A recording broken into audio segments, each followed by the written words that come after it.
नमो तस्स भगवतो अरहतो सम्मा सम्बुद्धस्स।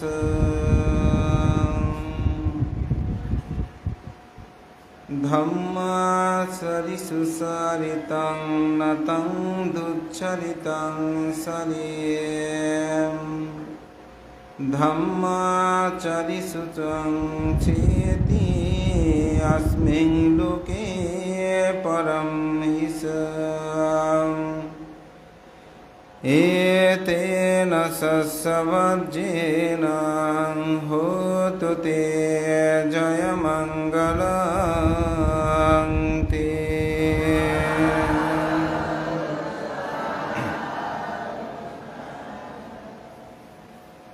মহাকারণিক তথাগত বুদ্ধ যখন কপিলবস্তু নগরে গমন করেছিলেন, তখন তিনি পিতাসহ কপিলবস্তু নগরের সকলকে উদ্দেশ্য করে তিনি দুইটি গাথা ভাষণ করেছিলেন। তার মধ্যে একটি গাথা ধম্মাচারিসু সংস্থিতি নাথং দুচ্চারিতাং সারি ধম্মাচারিসু কাংসেতি আসমিং লোকে পারাম হিসা। ধর্ম উত্তম রূপে আচরণ করো, উত্তম রূপে ধর্ম আচরণকারী অন্যায়ভাবে ধর্ম আচরণ করো না। ধম্মাচারী ইহলোকে পরলোক উভয় লোকেই তিনি সুখে বাস করেন। আজ বৌদ্ধদের অন্যতম অষ্টমী তিথি উপলক্ষে উপসৎশীল গ্রহণের নিমিত্তে আজকের বিকালবেলার উপসৎ দিবসে সদ্ধর্ম আলোচনা সভায় উপস্থিত মাননীয় ভিক্ষু সংঘ, ধর্মপ্রাণ প্রিয় উপাসক উপাসিকাবৃন্দ, আপনাদের সকলের প্রতি মৈত্রী চিত্তে পূর্ণদান ও আশীর্বাদ জ্ঞাপন করছি। উপসৎ দিবসে সাধারণত বিষয়ভিত্তিক আলোচনা করে থাকি। আজকেও বিষয়ভিত্তিক আলোচনা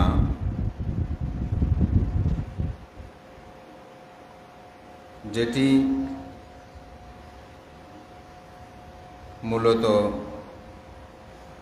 মহাকারণিক তথাগত বুদ্ধের জীবন দর্শনে রাজকুমার সিদ্ধার্থের সাথে বিবাহ বন্ধনে আবদ্ধ হয়েছিলেন সেই যশোধরার জীবনী নিয়ে আলোচনার যে বিষয়বস্তু, যশোধরার চরিত আলোচনা।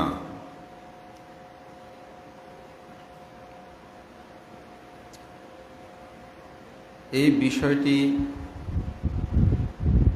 আমাকে একবার একজনে বলেছে, ভান্তে অনেকজনের তো জীবন নিয়ে আলোচনা হয়,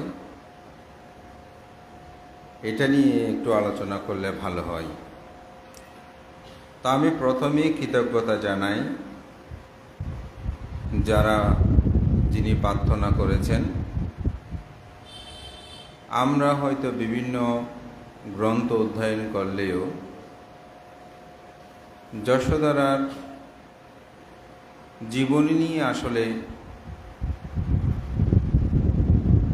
একত্রিতভাবে তার জীবনাদর্শন পড়ার আমার সৌভাগ্য হয়নি পূর্বে।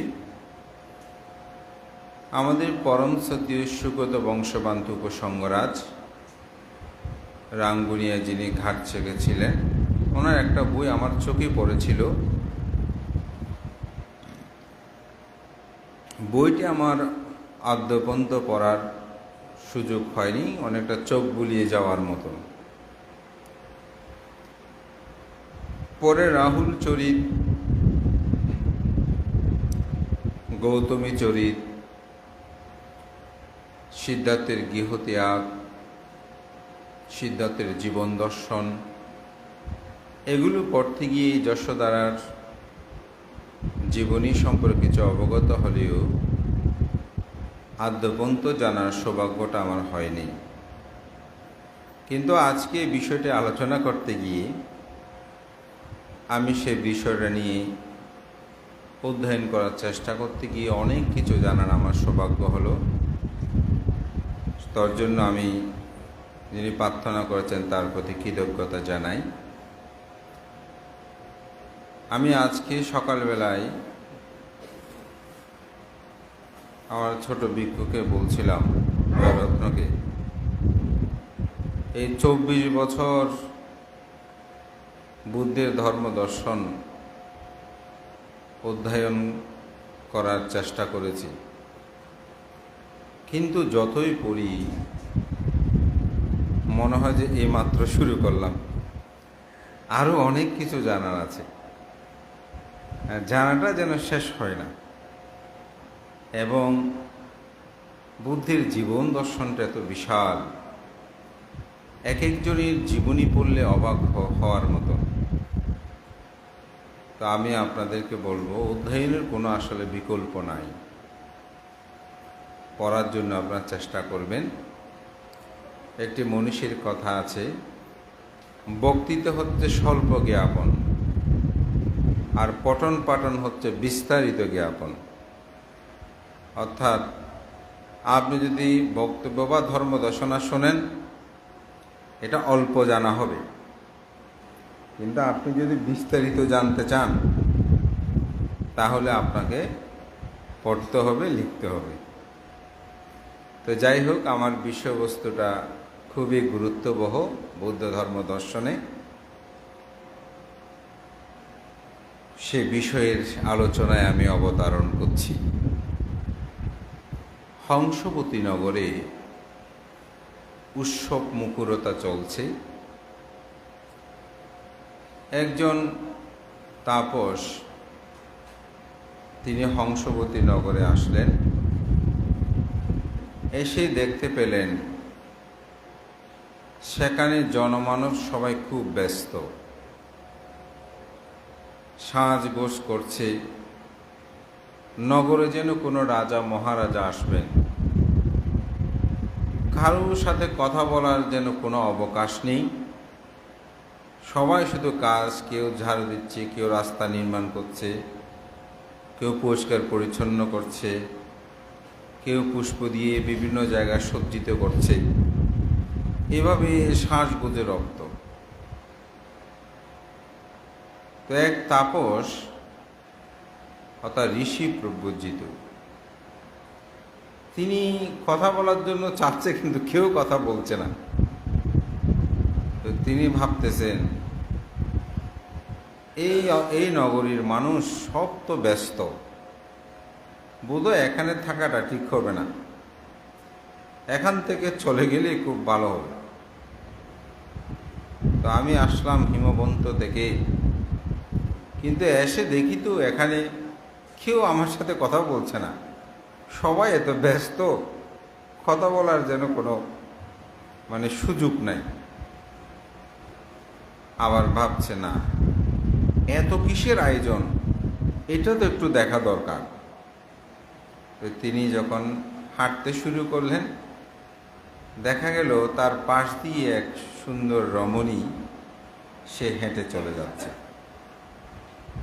তো তাকে দেখে বলছে, হে রমণী, একটু দাঁড়াও।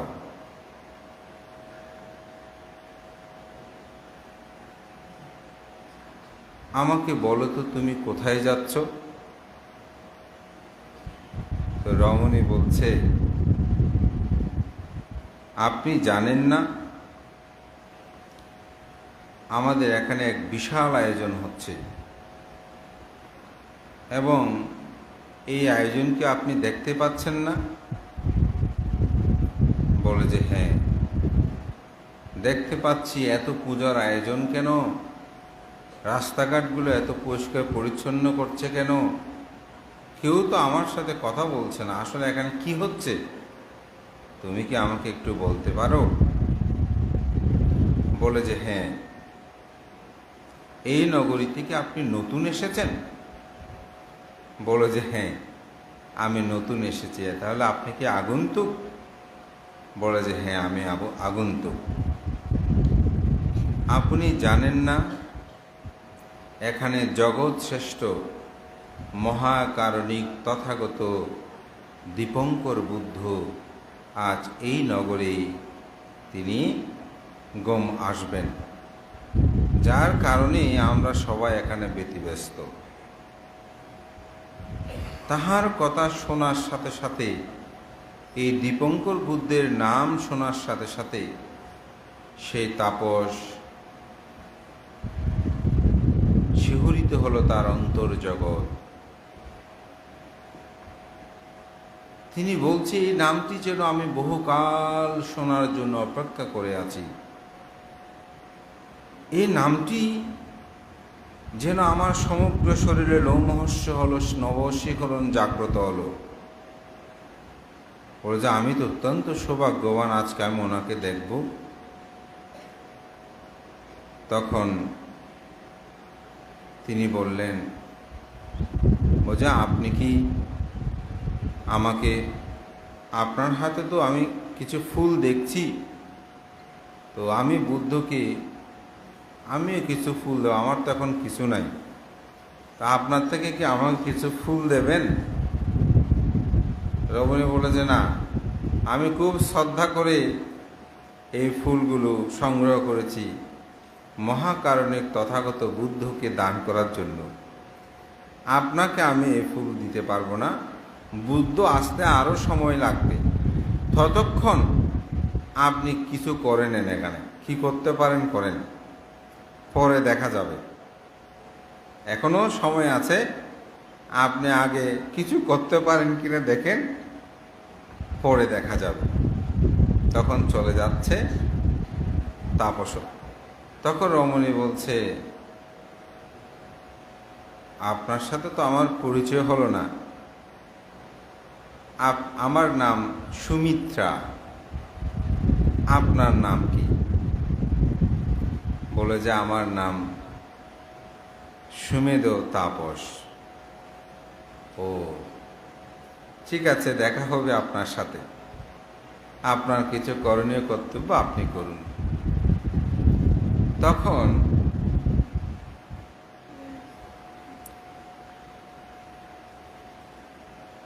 তিনি চলে গেলেন, আরও সম্মুখ পানে গিয়ে দেখলেন সেখানে অনেক যুবক যুবতী, তারা রাস্তার কাজ সম্পাদন, অর্থাৎ রাস্তা তৈরি করছে, পরিষ্কার পরিচ্ছন্ন করছে, যেখানে কাদাযুক্ত আছে কাদাগুলো পরিষ্কার পরিচ্ছন্ন করছে, এরকমভাবে কাজ করছে। তখন তিনি গিয়ে বললেন, আপনাদের সাথে কি আমিও কাজ করতে পারি?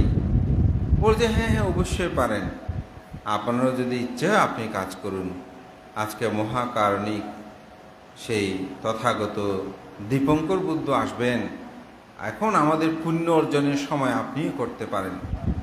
তখন তিনি কাদামত্ত একটা জায়গা দেখলেন, কাদাযুক্ত, সেটা তিনি পরিষ্কার পরিচ্ছন্ন করতে লাগলেন। ইতিবৎসরে মহাকারণিক তথাগত বুদ্ধ তিনি সশিষ্য সে হংসবতী নগরে তিনি প্রবেশ করলেন। যখনই প্রবেশ করেছে, ঠিক সে মুহূর্তে প্রায় 2 হাতের মতন জায়গা তখনও কদমক্ত থেকে গেছে। তখন সেগুলো আর করেনি, বুদ্ধ তো সম্মুখে তার সশিষ্য নিয়ে তিনি চলে এসেছেন। তখন এই সুমেধ তাপস তিনি সেই কদমক্তের মধ্যে লুটিয়ে পড়লেন। পরে তিনি প্রার্থনা করলেন, এই মহাকারণিক তথাগত দীপঙ্কর বুদ্ধ তিনি যেন আমার শরীরের উপর দিয়ে তিনি এই পথে গমন করেন, এই পুণ্য পারামিতার প্রভাবে আমি যেন ভবিষ্যতে বুদ্ধ হতে পারি। এরূপভাবে তিনি সেখানে প্রার্থনা করলেন। প্রার্থনা করার পর দীপঙ্কর বুদ্ধ সেই পথ দিয়ে যখনই আসছে তার সম্মুখে, তখন তিনি আবার উচ্চস্বরে প্রার্থনা করলেন, যেন আপনি আমার উপর দিয়ে যান, এই পুণ্য পারামির প্রভাবে আমি যেন বুদ্ধ হতে পারি। তো তিনি তাকে দেখেই তার অনন্ত জ্ঞান দ্বারা, সর্বজ্ঞতা জ্ঞান দ্বারা তিনি অবলোকন করে দেখলেন এই সুমেধ তাপস তিনি ভবিষ্যতে বুদ্ধ হবেন। বুদ্ধ হওয়ার জন্য যে 8টি সম্পদের প্রয়োজন, এই 8টি অভিনিশ সম্পত্তি তার মধ্যে বিদ্যমান আছে। বুদ্ধত্ব শুধু প্রার্থনা করলে হয় না। বুদ্ধত্ব প্রার্থনা করতে হলে আপনাকে 8টি গুণ 8টি গুণ বৈশিষ্ট্য আপনার মধ্যে থাকতে হবে। সেটা কি? তাকে মানুষ হতে হবে।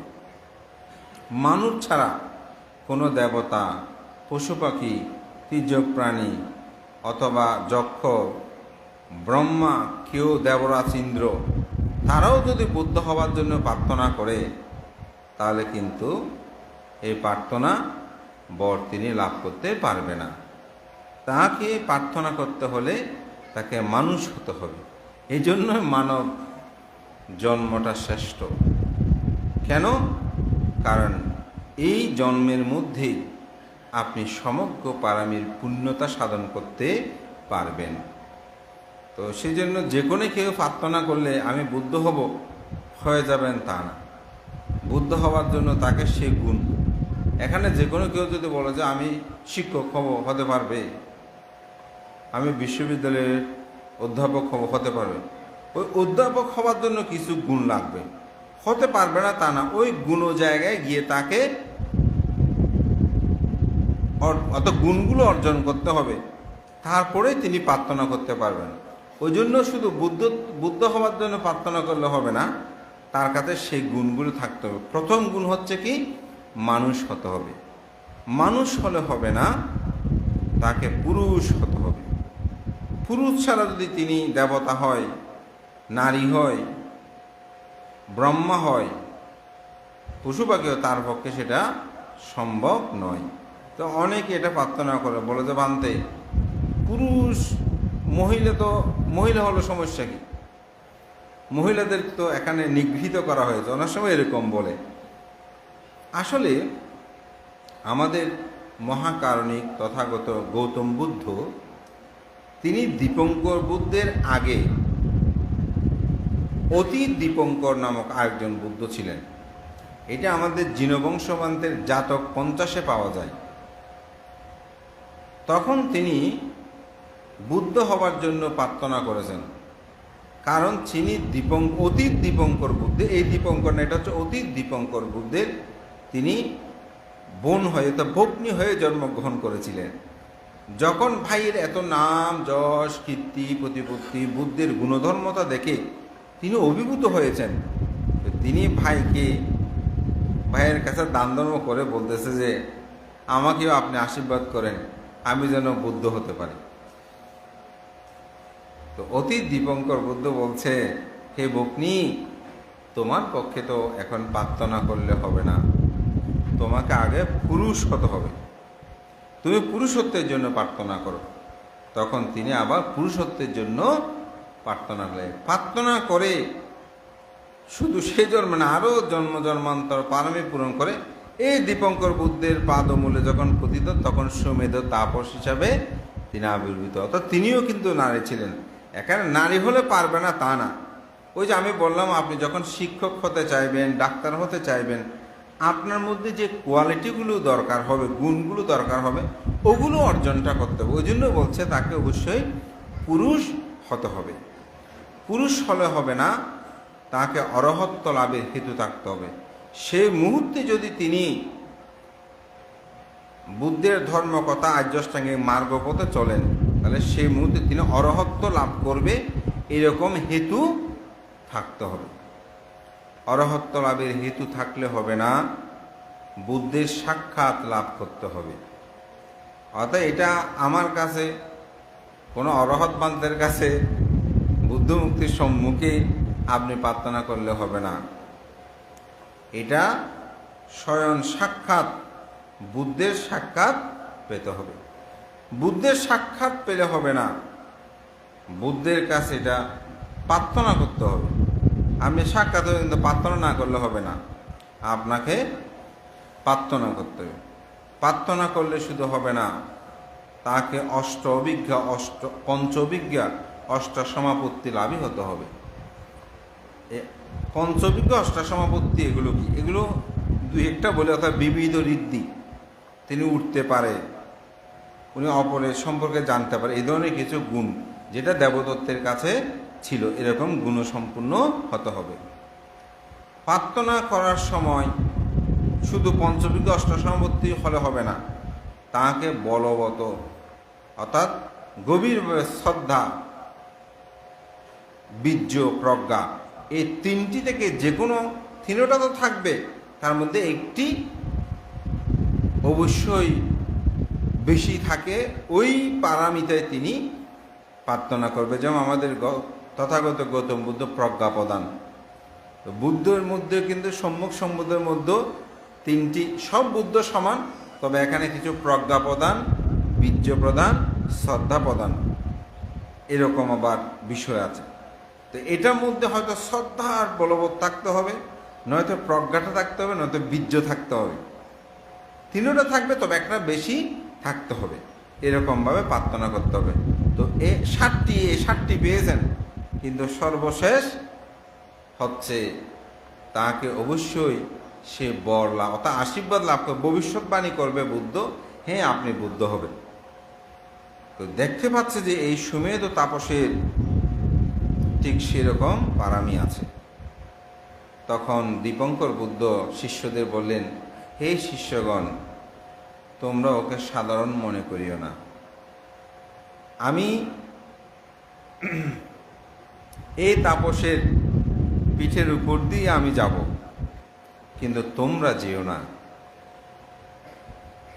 তিনি গেলেন, অন্যদিকে গেলেন, কাদার উপর দিয়েও অন্য শিষ্যরা গেলেন। বুদ্ধের জন্য সুসজ্জিত আসন প্রতিষ্ঠা করা হলো। সেখানে বুদ্ধ গিয়ে পিণ্ডচারণ শেষ করে বুদ্ধ সে আসনের সমাসীন হলেন। সুমেধ তাপস তিনি তাড়াতাড়ি স্নানকর্ম সুসম্পন্ন করে, যেহেতু কাদাযুক্ত হয়েছেন, তখন তিনি সেই তথাগত বুদ্ধ যেখানে ধর্ম দেশনা করবেন সেখানে তিনি যাচ্ছেন। যাওয়ার পথে ওই সুমিত্রা কুমারীর সাথে দেখা হলো। তো সুমেধ তাপস কি? সুমেধ তাপস আসলে একজন সম্পদশালী শ্রেষ্ঠীর পুত্র ছিলেন। তার পিতা অগাধ ধন সম্পদ রেখে মৃত্যুবরণ করে। তো সুমেধ তাপস চিন্তা করছে, আমার পিতা এত ধন সম্পদ, এগুলো সব রেখে মৃত্যুবরণ করলো, সাথে কিছু নিয়ে যেতে পারলো না। এখন আমিও যদি মৃত্যুবরণ করি, আমিও তো সাথে করে কিছু নিয়ে যেতে পারবো না। তখন তিনি ঘোষণা দিলেন, বলতে যার যেটা প্রয়োজন সেটা নিতে যেন আসে, আমার যা আছে দান দেব। তখন সবাই আসতে শুরু করেছে। এই সুমেধ তাপস দিতে দিতে দিতে দান করতে করতে যা আছে সব দান করে তারপর তিনি ঋষি প্রব্রজা নিতে চলে গেলেন। তিনিও কিন্তু শ্রেষ্ঠী পুত্র ছিলেন। আবার অপরদিকে সুমিত্রা, সেই সুন্দর রমণী, সেও ছিল কিন্তু এক শ্রেষ্ঠী কন্যা। তো তিনি বুদ্ধের কথাকে, বুদ্ধের যেহেতু এসেছেন, বুদ্ধকে পূজা করার জন্য তিনি 8টি ফুল নিয়ে পূজা করতে আসছেন। তো আসার পথে ওই দ্বিতীয়বার আবার দেখা হলো সুমেধ তাপসের সাথে। তো বলে, সুমিত্রা, আপনি তো ফুল নিয়ে যাচ্ছেন, আমি তো কিছু জোগাড় করতে পারিনি। বলছে আপনি কি আমাকে কিছু ফুল দেবেন? বলছে হ্যাঁ ফুল দেব, আগে আপনি, আমি তো আপনাকে দিব না বলি নেই, ফুল দেব, তবে তাড়াতাড়ি আগে চলুন সভাস্থলে যাই, সেখানে গিয়ে আপনাকে ফুল দেব। তো তারা দুজনেই একসাথে আসছে। যখনই সভাস্থলে আসলো তখনই 5টি ফুল তিনি সুমেধ তাপসকে দিলেন, আর 3টি ফুল তিনি রাখলেন। তো রেখে তারা ধর্মসভায় বসলেন। ধর্মদেশনা চলতে চলতে দীপঙ্কর বুদ্ধ দান কথা, শীল কথা, ভাবনা কথা এরূপভাবে তিনি ধর্মদেশনা করতে শুরু করলেন। ধর্মদেশনার শেষান্তে তিনি বললেন, আজকের এই সভাতে যে সুমেধ তাপস এখানে অবস্থান করছে, এই সুমেধ তাপস 4 অসংখ্য লক্ষাধিক কল্প পরে পারমী সম্ভার পূরণ করে তিনি গৌতম বুদ্ধ নামে আমার অনুজ হয়ে, গৌতম অনুজ মানে ভাই, অত বুদ্ধগ্রন্থ এরকম বলে, তিনি গৌতম বুদ্ধ নামে এই পৃথিবীতে আবির্ভূত হবে। তখন সভাস্থল সবাই শিহরিত হলো। স্বাভাবিক, বুদ্ধ যদি বলে, আমরা সাধারণত এখানে সভাতে বসলে কোনো মানুষ যদি দান ধর্ম করে, আমরা যদি একটু প্রশংসা করি যে অমুক আজকে এই জিনিসটা দান করেছে, যারা দাদা তাদের মনটা কেমন হয়? খুব আনন্দ লাগে, প্রীতি লাগে যে আমি এই দানটা করেছি, হ্যাঁ, নিজের কাছে একটা আনন্দ। তো যেখানে বুদ্ধ ভবিষ্যৎবাণী করছে যে উনি অনাগতে সম্যক সম্বুদ্ধ হবেন, 4 অসংখ্য লক্ষাধিক কল্প পারমী সম্ভার পূরণ করে, স্বাভাবিক। তো তখন তিনি ওই 5টি যে ফুল এগুলো দিয়ে তো বুদ্ধকে পূজা করেছে, তখন যে রমণী ফুলগুলো দিয়েছে তিনি চিন্তা করছে, এত সুন্দর সুপুরুষ, তিনি তো বুদ্ধ হবেন, আমি তো তাকে খুব ফুলগুলো দিয়েছি। তখন ফুল দেওয়ার আগে আরেকটা ছোট্ট বিষয় ছিল, সেটা হচ্ছে ওই রমণী যখন ঢুকছে তখন তাকে দেখা হচ্ছে, বলে যে সুমিত্রা তুমি একটু দাঁড়াও, তোমার প্রতি আমি অসীম কৃতজ্ঞতা জানাই, আজকে তোমার কারণেই আমি বুদ্ধকে পূজা করতে পেরেছি, আমি কাদা জায়গাগুলো কাদা মুক্ত করার আমার সৌভাগ্য হয়েছে, তুমি আমার পরম উপকারী হিতৈষী, তোমার প্রতি আমি কৃতজ্ঞতা জানাই। এই কথোপকথনে ফুলগুলো মাত্র বিনিময় হয়। তখন সে বলছে যে আমিও তো বুদ্ধকে পূজা করতে ফুল দিয়েছি, ওনাকে এই পুণ্যকর্ম করার আমি সুযোগ সৃষ্টি করে দিয়েছি। তখন তিনি প্রার্থনা করলেন যে আমিও যেন জন্মান্তরে এই সুন্দর সুপুরুষ, যতদিন তিনি বুদ্ধত্ব লাভ করবে না ততদিন যেন আমি তার সহধর্মিণী হয়ে থাকতে পারি।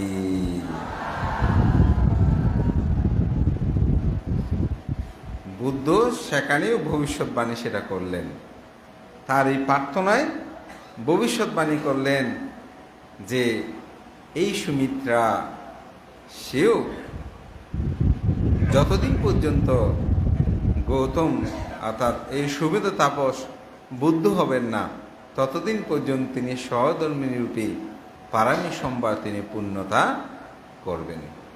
এইভাবেই সিদ্ধার্থ এবং সেই সুমিত্রা ছিল যশোদারা, পরবর্তীতে তাদের যাত্রা শুরু হয়। 4 অসংখ্য লক্ষাধিক কল্প পারমী সম্ভার পূরণ করে সুমেধ তাপস যখন তুষিত স্বর্গে অবস্থান করছিলেন, তখন ভারতবর্ষে 16টা জনপদে বিভক্ত ছিল। একটা হচ্ছে কপিলাবস্তু নগর, আর একটা হচ্ছে দেবদহ নগর।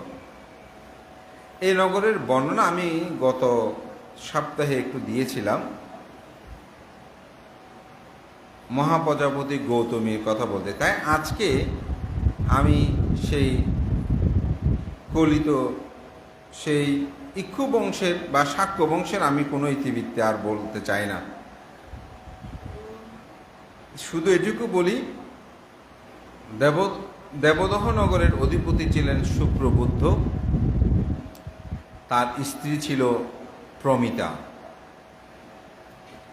আর কপিলবস্তু নগরের রাজা ছিল শুদ্ধোদন এবং অগ্র মহিষী ছিলেন মহামায়া। অনেক সাধনা সিদ্ধির পরে তুষিত স্বর্গ থেকে সুমেধ তাপস যে চারি অসংখ্য লক্ষাধিকল্প পারসম্বর পূরণ করে তিনি যে অবস্থান করছিলেন, দূষিত সেখান থেকে তিনি চ্যুত হয়ে রাজা শুদ্ধোদনের ওরসে মহামায়ার গর্ভে তিনি প্রতিসন্ধি গ্রহণ করেন। বৈশাখী পূর্ণিমা তিথিতে তিনি জন্মগ্রহণ করেন। কপিলবস্তু এবং দেবদহ নগরের একটি সীমান্তে লুম্বিনী কানন নামক একটি বন ছিল, যেটি উভয় দেশে সমভাবে ব্যবহার করত। এটা কোনো দেশের একান্ত বা একক কোনো জায়গা ছিল না, এটা উভয় দেশে ব্যবহার করত। সেখানেই রাজকুমার সিদ্ধার্থের জন্ম হয়। আপনারা জানেন খ্রিস্টপূর্ব 623 শব্দে। এই খবরটা সমগ্র নগরীতেই কপিলবস্তু রাজ্যের মধ্যে প্রচারিত হল। আবার দেবদহে নগরে সুপ্রবুদ্ধ এবং প্রমিতার তাদের ঘরে আরেকটা আলোকিত করে কন্যা সন্তানের আবির্ভাব হলো। তার নাম দেওয়া হলো যশোধরা। কেন যশোধরা দেওয়া হয়েছে? গণকগণ দেখলেন ভবিষ্যতে তার গুণ শ্রদ্ধা গুণমহিমান্বিতায় তিনি যশ কীর্তি প্রতিপত্তির মহা অধিকারী হবেন।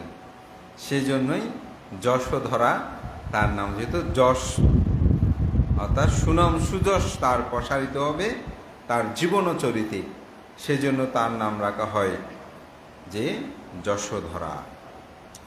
আবার অনেক সাধনা সিদ্ধির মাধ্যমে প্রাপ্ত বলে তার নাম হয় সিদ্ধার্থ। এবং গৌতম গোত্রীয় বংশে গৌতম নামে সিদ্ধার্থ গৌতম হিসেবে তাদের সুনাম সুযশ ছড়িয়ে পড়ে। যথা নিয়মে উভয়ই বিদ্যা শিক্ষা লাভ করে।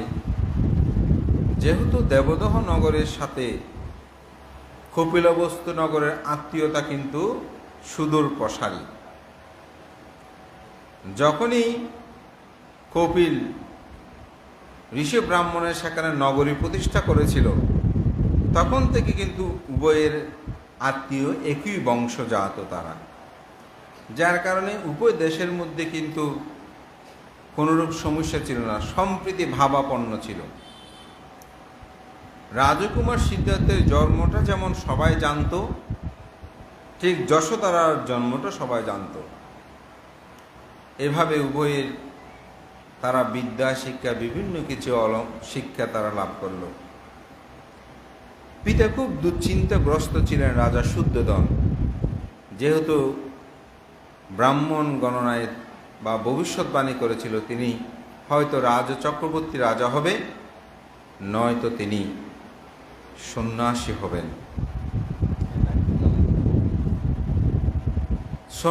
হবেন।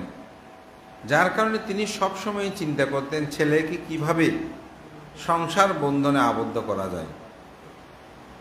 ছেলের বয়স যখন 19 বছর হলো, কিছু কিছু বইয়ে 16 বছর, এটা নিয়ে একটু মতান্তর, যাই হোক, তখন তিনি চিন্তা করলেন এই সন্তানকে অবশ্যই সংসার বন্ধনে আবদ্ধ করতে হবে। তখন অমর্ত্য অর্থাৎ মন্ত্রী পরিষদ যারা আছে সবাইকে নিয়ে রাজা একদিন আলোচনায় বসলেন যে আমার সন্তানকে কিভাবে বিবাহ বন্ধনে আবদ্ধ করা যায়। তখন সন্তানের কাছে প্রস্তাব দিলেন মন্ত্রী দিয়ে, বলে যে আমি বলাটা ঠিক হবে না, আপনি বলুন। তখন তিনি শর্ত দিলেন, যদি এরকম গুণ লক্ষণ রাজ্যের মধ্যে বা আমার আশেপাশে যত রাজ্য আছে সেখান থেকে কি কোনো রমণী আমার সন্তানের পছন্দ হবেন, অবশ্যই হবে, বোধহয় সেরকম ব্যবস্থা করো। তো যে জায়গাতে যেখানে ধনভাণ্ডারগুলো রক্ষিত থাকতো, অর্থাৎ রাজকুমার সিদ্ধার্থের, সেটাকে অশোক ভাণ্ড বলা হয়। তো তখন তারা এরূপভাবে ব্যবস্থাপনা করলেন যে যাতে সকল সুন্দর সুশ্রী গুণবতী শীলবতী সকল নারীগণ সেখানে উপস্থিত হবেন। তিনি এই অশোক ভাণ্ড বিতরণ করবেন, যাকে পছন্দ হয় তার পণি গ্রহণ করবেন, অর্থাৎ তাকে বিবাহ বন্ধনে আবদ্ধ করবেন। এখন ওখানে সহস্রজন নারীর আগমন ঘটল। সবাইকে প্রদান করতে করতে তিনি ক্লান্ত হয়ে পড়লেন, কিন্তু কাউকে কোনোরূপভাবে তাহার পছন্দ হয় না। তো অনেকটা যেই মঞ্চটা তৈরি করা হয়েছিল যেখান থেকে তিনি অশোক ভাণ্ড বিতরণ করছে, অনেকটা শেষন্ত পরন্ত হয়ে গেছে। ঠিক সেই সময় তিনি চলে যাবেন, এই মুহূর্তে আরেকজন রমণীর আগমন ঘটল। দেখছে সুশ্রী সুন্দর, তার গমনাগমন দেখেই রাজকুমার সিদ্ধার্থ অভিভূত হলেন, এবং অভিভূত হয়ে তিনি যখন কাছে একটু ইতস্ত বোধ করছে যে অশোক ভাণ্ডারে যা পাত্র দেখলেন ওখানে তার কোনো কিছুই নাই, তো তিনি এসে বললেন, আপনার কি অশোক ভাণ্ডার নিঃশেষ হয়ে গেছে? আমাকে কি দেওয়ার মতন কোনো কিছু নেই? তখন রাজকুমার সিদ্ধার্থ বলছেন, অশোক ভাণ্ডার নিঃশেষ হলেও আমার হৃদয় ভাণ্ডার এখনো নিঃশেষিত হয়নি। তো এখানে সাহিত্যিক অনেক সাহিত্য, তো এটা অনেক ধরনের কথা, এখানে কিছু বিষয় আছে। স্বাভাবিক একজন পুরুষ একজন নারীর যখন প্রথম দর্শন হয় যেরকম কথোপকথনগুলো হয়, এভাবে অনেক সুন্দর কিছু কথোপকথন আছে। তো বলছে আমার এখনো নিঃশেষ হয়নি। তখন বলছে যেহেতু নিঃশ্বাস হয়নি অবশ্যই আমি কিছু পাবো মনে হয়। বলে যে হ্যাঁ অবশ্যই আপনি সেটা পাবেন। তখন তিনি তার আঙ্গুল থেকে একটি আংটি, বা এটাকে বাংলায় আঙ্গুলি বলে সাহিত্যে, তো এটি তিনি নিয়ে তার অনামিকা আঙ্গুলে, আমাদের আঙ্গুলে যে 5টি আঙ্গুল আছে এগুলো 5টা নাম আছে, এই 5টা খুব সুন্দর গল্পও আছে। আমি একবার দেশনা আপনাদেরকে বলেছিলাম। তো এই 5টা আঙ্গুলের মধ্যে একটা হচ্ছে কি আপনার বৃদ্ধা আঙ্গুল আমরা যেটা বলি, অথবা থাম বলা হয়, অনেকে এটা থামও বলে। আর একটা হচ্ছে তর্জনী, যেটা দিয়ে আমরা আঙ্গুল তুলে বলি চুপ হও এরকম বলি। আর একটা হচ্ছে মধ্যমা, যেটা মাঝখানে থাকে, এটা হচ্ছে অনামিকা, এটা হচ্ছে কনিষ্ক। এই 5টি আঙ্গুল। তো উনি কি করেছেন, সেই অনামিকা আঙ্গুলিতে তিনি আংটিটা পরিয়ে দিলেন। তো এটা আমি যখনই পড়ছি ভাবছিলাম যে আজকাল যে বিবাহ বন্ধনে মানুষ আবদ্ধ হয়, আমরা বা এঙ্গেজমেন্ট বলি, এটা আসলে কোথায় থেকে আসলো? তো এগুলো যে বুদ্ধ 2500 বছর আগে বৌদ্ধ সাহিত্যের সভ্যতার একটি যে ক্রমবিকাশ, এখনও পৃথিবীতে এটা বিদ্যমান, এটা আমার কাছে খুব অবাক লেগেছে। অর্থাৎ আপনি বৌদ্ধ না হন, কিন্তু বৌদ্ধ সংস্কৃতিগুলো, বৌদ্ধ সাহিত্যের বিষয়গুলো কিন্তু মানুষ এখনও গ্রহণ করে চলেছে। এটা পড়ে আমি খুব অবাক হলাম, খুব ভালো লেগেছে যে আসলে বৌদ্ধ সভ্যতা কিভাবে সমগ্র পৃথিবীতে বিকশিত হলো। এটা আসলে একটা উপলব্ধি। তখন মূলত সিদ্ধার্থ গৌতম তাহাকে বিবাহ বন্ধনে আবদ্ধ করার ইচ্ছা তিনি পোষণ করলেন। তখন তিনিও খুব প্রীত হলেন এবং তিনিও সেখানে বর্ণনা করলেন, আপনার মতো সুন্দর রমণী, সুদর্শনী, সুনয়না, সুলোচনা আপনাকে দর্শন করে পেয়ে আমি খুবই প্রীত ও আনন্দ অনুভব করছি। তখন তিনিও বললেন, আপনার মতন পুণ্য লক্ষণযুক্ত সম্পন্ন এই পুরুষকে পেয়ে আমি খুবই প্রীত হলাম। তিনি চলে গেলেন। রাজা শুদ্ধোধন খুব আনন্দ বার্তা নেওয়ার জন্য বারবার এক একজনকে পাঠাচ্ছে। সবাই গিয়ে বলছে না এখনো পছন্দ করে, এখনো পছন্দ করে। আবার শেষান্তে যে একদম পছন্দ হচ্ছে না সেটাও খবর নিল। কিন্তু একটু পরে খবর আসলো যে না, শেষান্তে একজন রমণীকে তিনি পছন্দ করেছেন। বলে তিনি কে? বলে তিনি দেবদহ নগরীর সুপ্রবুদ্ধির কন্যা প্রতিমা কন্যা, প্রমিতা কন্যা। তো বলো যে সে তো আমার আত্মীয়। তো আত্মীয়তার সাথে তো আত্মীয়তার সেতু বন্ধন, খুবই আনন্দের বিষয়। তখন আমত্ত অর্থাৎ মন্ত্রীকে বললেন, যাও তাড়াতাড়ি গিয়ে খবর দাও, আমি সুপ্রবুদ্ধকে আসতে বলেছি, তার সপরিষদকে নিয়ে আসতে বলো। তিনি খবর পাঠালেন, দুধ পাঠালেন। এখন স্বাভাবিক এক রাজা যখন আরেক জায়গাকে ডাকবে চিন্তা, যেমন আমাদের দেশে কোনো একটা কিছু হলে সরকার প্রধান বা স্বরাষ্ট্রমন্ত্রী, পররাষ্ট্রমন্ত্রী, আমাদের দেশে অ্যাম্বাসাডার যারা ওদেরকে তলব করে ডাকায় বিষয়গুলো বোঝানোর জন্য, ভালো হোক মন্দ হোক তলব করে। তো এইভাবে ডাক দিল, স্বাভাবিক একটু চিন্তিত হয়ে পড়ল। যাই হোক, যেহেতু দেখেছেন জ্ঞাতে আত্মীয়, তিনি আসলেন। এসে সমগ্র কথা বললেন যে আমার পুত্র রাজকুমার সিদ্ধার্থের জন্য আপনার কন্যাকে আমরা বিবাহবন্ধনে আবদ্ধ করতে চাই। সুপ্রবুদ্ধ বললেন, আসলে আপনার সন্তান তো খুব ভালো, সুদর্শন এবং ধর্ম অর্থাৎ শান্ত, ভদ্র, নম্র। কিন্তু তবে বলার সাথে আর কথা বলতে হয়নি।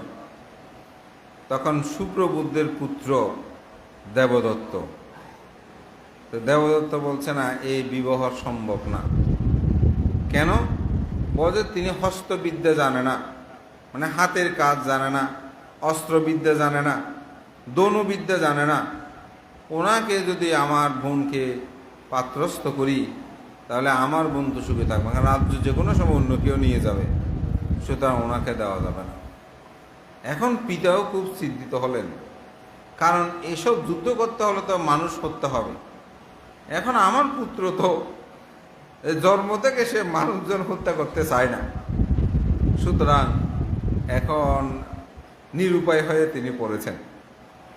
তখন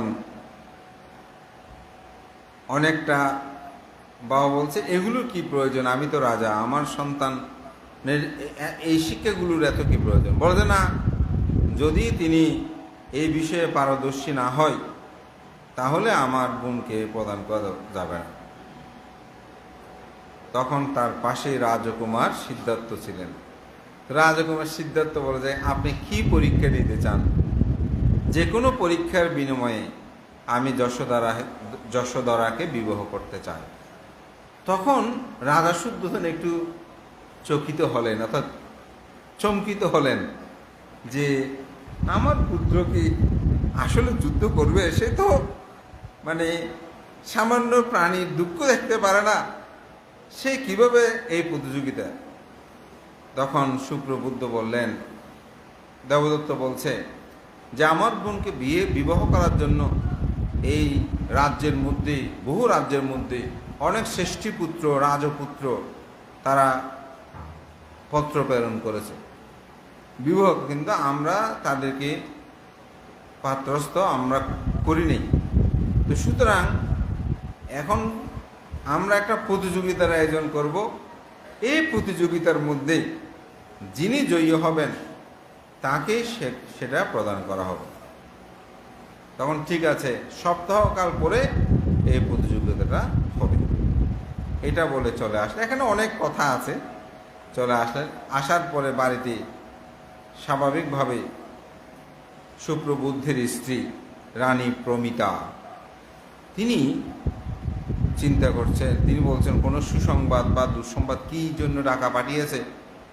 তিনি এসে বলে যে কোনো কোনো খারাপ কিছু খবর, বলে যে না, খুব ভালো সুসংবাদ। কী সুসংবাদ?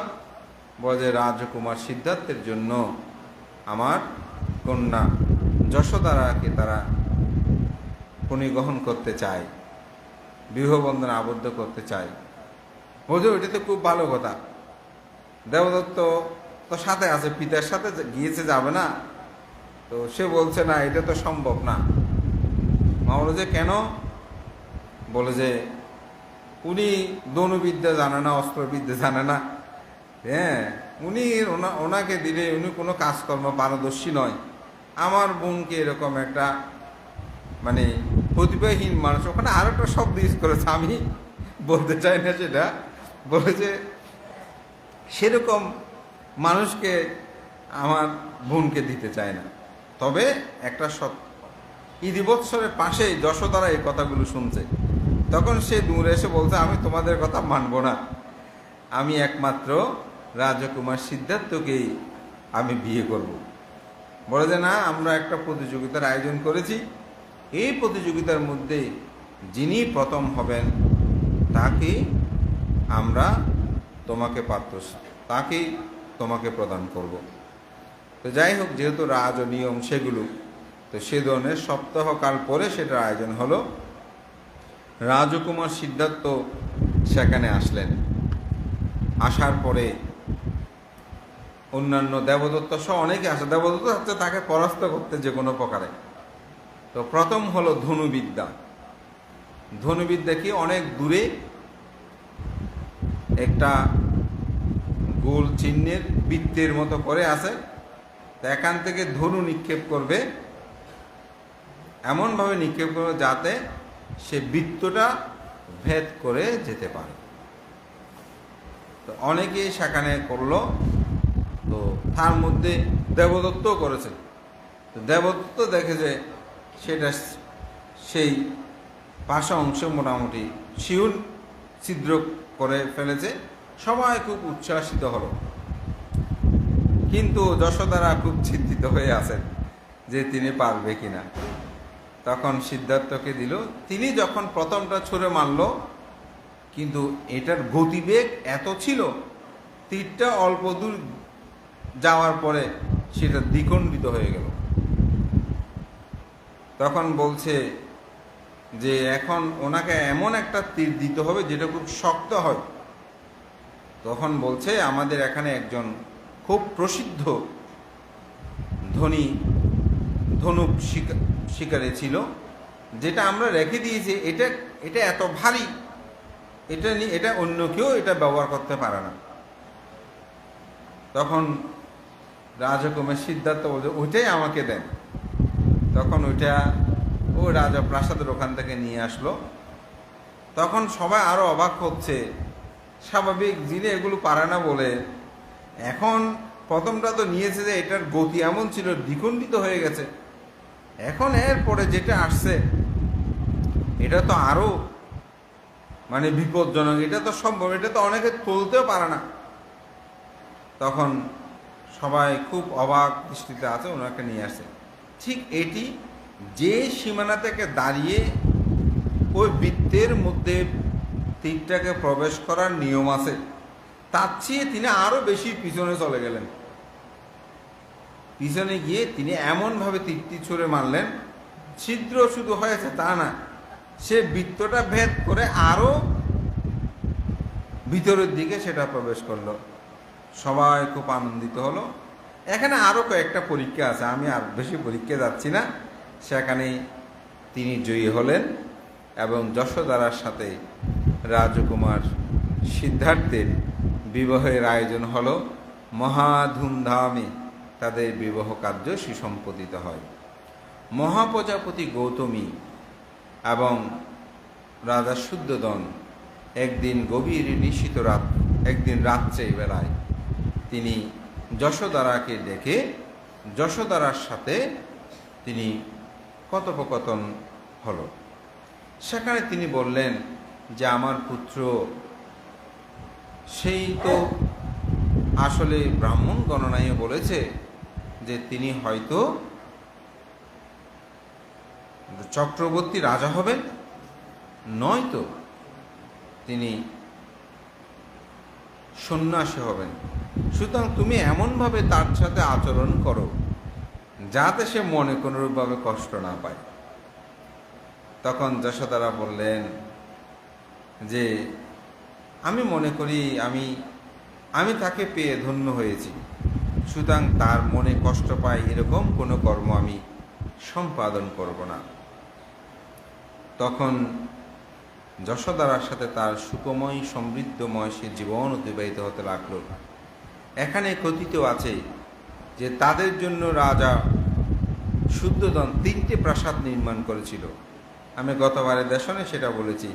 গ্রীষ্ম, বর্ষা, শীত এই 3 কালে 3 উপযোগী করে 3টে প্রাসাদ তিনি নির্মাণ করেছিলেন।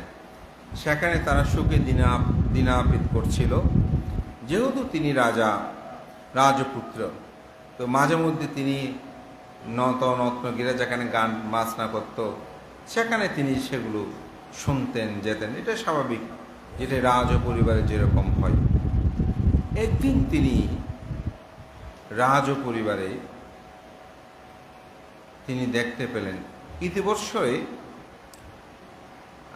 রাজ পরিবারে তিনি দেখতে পেলেন যে গান বাজনা যখন শেষ হয়, নতনগিরা সেখানে যে আপনার নর্তকশালা যেখানে নাচ গান, সেখানে এক একজন এক একভাবে পড়ে আছে। কারো মুখ দিয়ে লালা ঝরছে, চোখের দিয়ে সে মানুষ নিদ্রা যাওয়ার পর যেরকম হয় ঘাম নির্গত হচ্ছে। এগুলো দেখে তিনি চিন্তা করছে, একটু আগে যাকে দেখে যাদেরকে নিয়ে এত নাচ গান হলো, তাদের দেহ বয়পের তা কারো কাপড় চোপড়গুলো ঠিক নাই, পৃথিবীটা কেমন, এগুলো খুবই তো অসার। এগুলো তিনি একদিন যশোদারাকে এই বিষয়টা বলছে। তখন যশোদারা কিন্তু খুব চিন্তিত হলো। এই চিন্তিত হয়ে তিনি একদিন নিশীথ গভীর রাত্রে একটি স্বপ্ন দেখলেন যে তিনি সেই মুন্ডুক মস্তক হয়েছে, তার রাজ অবসান চলে গেছে। কার? যশোদারার। এরকমভাবে তিনি এগুলো ভাবছেন, স্বপ্ন দেখেছেন, ভ্রূণ হয়েছে। আর তখন তিনি খুব ভীত সন্তুষ্ট হলেন, এরকম কিছু হবে না তো, এরকমভাবে তিনি ভাবছেন। এদিকে যশোদারাও চিন্তিত হচ্ছে, অনেকটা রাজকুমার সিদ্ধার্থ তিনিও একটু ভাবুক হয়ে উঠছে। সংসারের প্রতি যেন তার একটু বিমুখতা দেখা দিচ্ছে। এবং ইতিমধ্যে তিনি 4টে নিমিত্ত সেগুলো তিনি দর্শন করলেন। কে? রাজকুমার সিদ্ধার্থ। জরাগ্রস্ত ব্যক্তি, ব্যাধিগ্রস্ত ব্যক্তি, মৃত ব্যক্তি, সন্ন্যাসী। এবং এগুলো নিয়ে তিনি প্রতিনিয়ত চিন্তা। ইতিবৎসরে যশোদারা এবং রাজকুমার সিদ্ধার্থের কথোপকথনে তাদের সন্তান সম্ভাবনার কথাটা যশোদারা ব্যক্ত করলেন রাজকুমার সিদ্ধার্থকে। তিনি খুব আনন্দ পুলকিত হলেন, কিন্তু হলেও মাঝে মাঝে সংসারের অনিত্যতা বিষয়গুলো তাকে বারবার ভাবিত করে তুলছে। তিনি ভাবছে যে এই সম্পদ, এই বৃত্ত, এই সুন্দর দেহ অবয়ব সব তো অনিত্যময়, এগুলো তো কিছু বিদ্যমান থাকবে না। এগুলো বারবার তাকে ভাবিত করছে এবং তিনি সংসার থেকে চলে যাওয়ার জন্য উদ্যত হলেন। আবার ভাবছে, আমার পিতামাতা আমার তো পরম হিতৈষী কল্যাণ মিত্র, এখন আমার পিতাকে না বলে যাওয়াটা আমার জন্য শোভনীয় নয়। তখন একদিন তিনি পিতার কাছে আসলেন। পিতার কাছে সে পিতাকে বলছে, পিতন, আমি রাজ দরবারে আর থাকতে চাই না, আমি সন্ন্যাসী হয়ে যাব, আমি চলে যাব। পিতা বলেছে, কেন? তোমার এমন কি প্রয়োজন? তুমি যদি এই মুহূর্তে রাজত্ব চাও, তুমি রাজত্ব পাও, তুমি ছাড়াও তো আমার আর কেউ নাই। সম্পদ, অর্থ, বৃত্ত, অট্টালিকা, তোমার জন্য আমি 3টে প্রাসাদ করে দিয়েছি, তোমার স্ত্রী আছে, তুমি যা চাইবে আমি তোমাকে সব দেব, তুমি কেন এই প্রাসাদ ছেড়ে? তোমার এমন কি সমস্যা হচ্ছে। তখন রাজকুমার সিদ্ধার্থকে বলছেন, তোমার কি প্রয়োজন সেটা তুমি বলো। তখন বলছে, হে পিতন, আমার 4টি সত্য যদি আপনি মানতে পারেন তাহলে আমি আপনার কাছে থাকব। বলছে 4টি সত্য কি? বলছে মানুষ যে জরাগ্রস্ত হয়ে যায়, মানুষ যদি সৌন্দর্যটা মলিন হয়ে যায়, এই সৌন্দর্যটা যাতে মলিন না হয়, এটা আপনাকে রক্ষা করতে হবে। দ্বিতীয় হচ্ছে কি, আমাকে চির যৌবনা, আমি যেন বয়োবৃদ্ধ না হই, এরকম করতে হবে। রোগ ব্যাধিতে মানুষ কষ্ট পায়, এই রোগ ব্যাধিতে যেন আমি কষ্ট না পাই, সেরকম ব্যবস্থাপনা করতে হবে। চতুর্থ, মানুষ যে মৃত্যুবরণ করে, আমি যেন মৃত্যুর অধীন না হই, অমৃত লাভ করি, সেটা আপনাকে প্রদান করতে হবে। তো পিতা বলেছে, এগুলো কি সম্ভব? এগুলো তো আমার পক্ষে সম্ভব না। বলছে, যদি সম্ভব না হয় আমাকে বিদায় দিতে হবে, আমি এর থেকে চিরমুক্তি লাভ করতে চাই।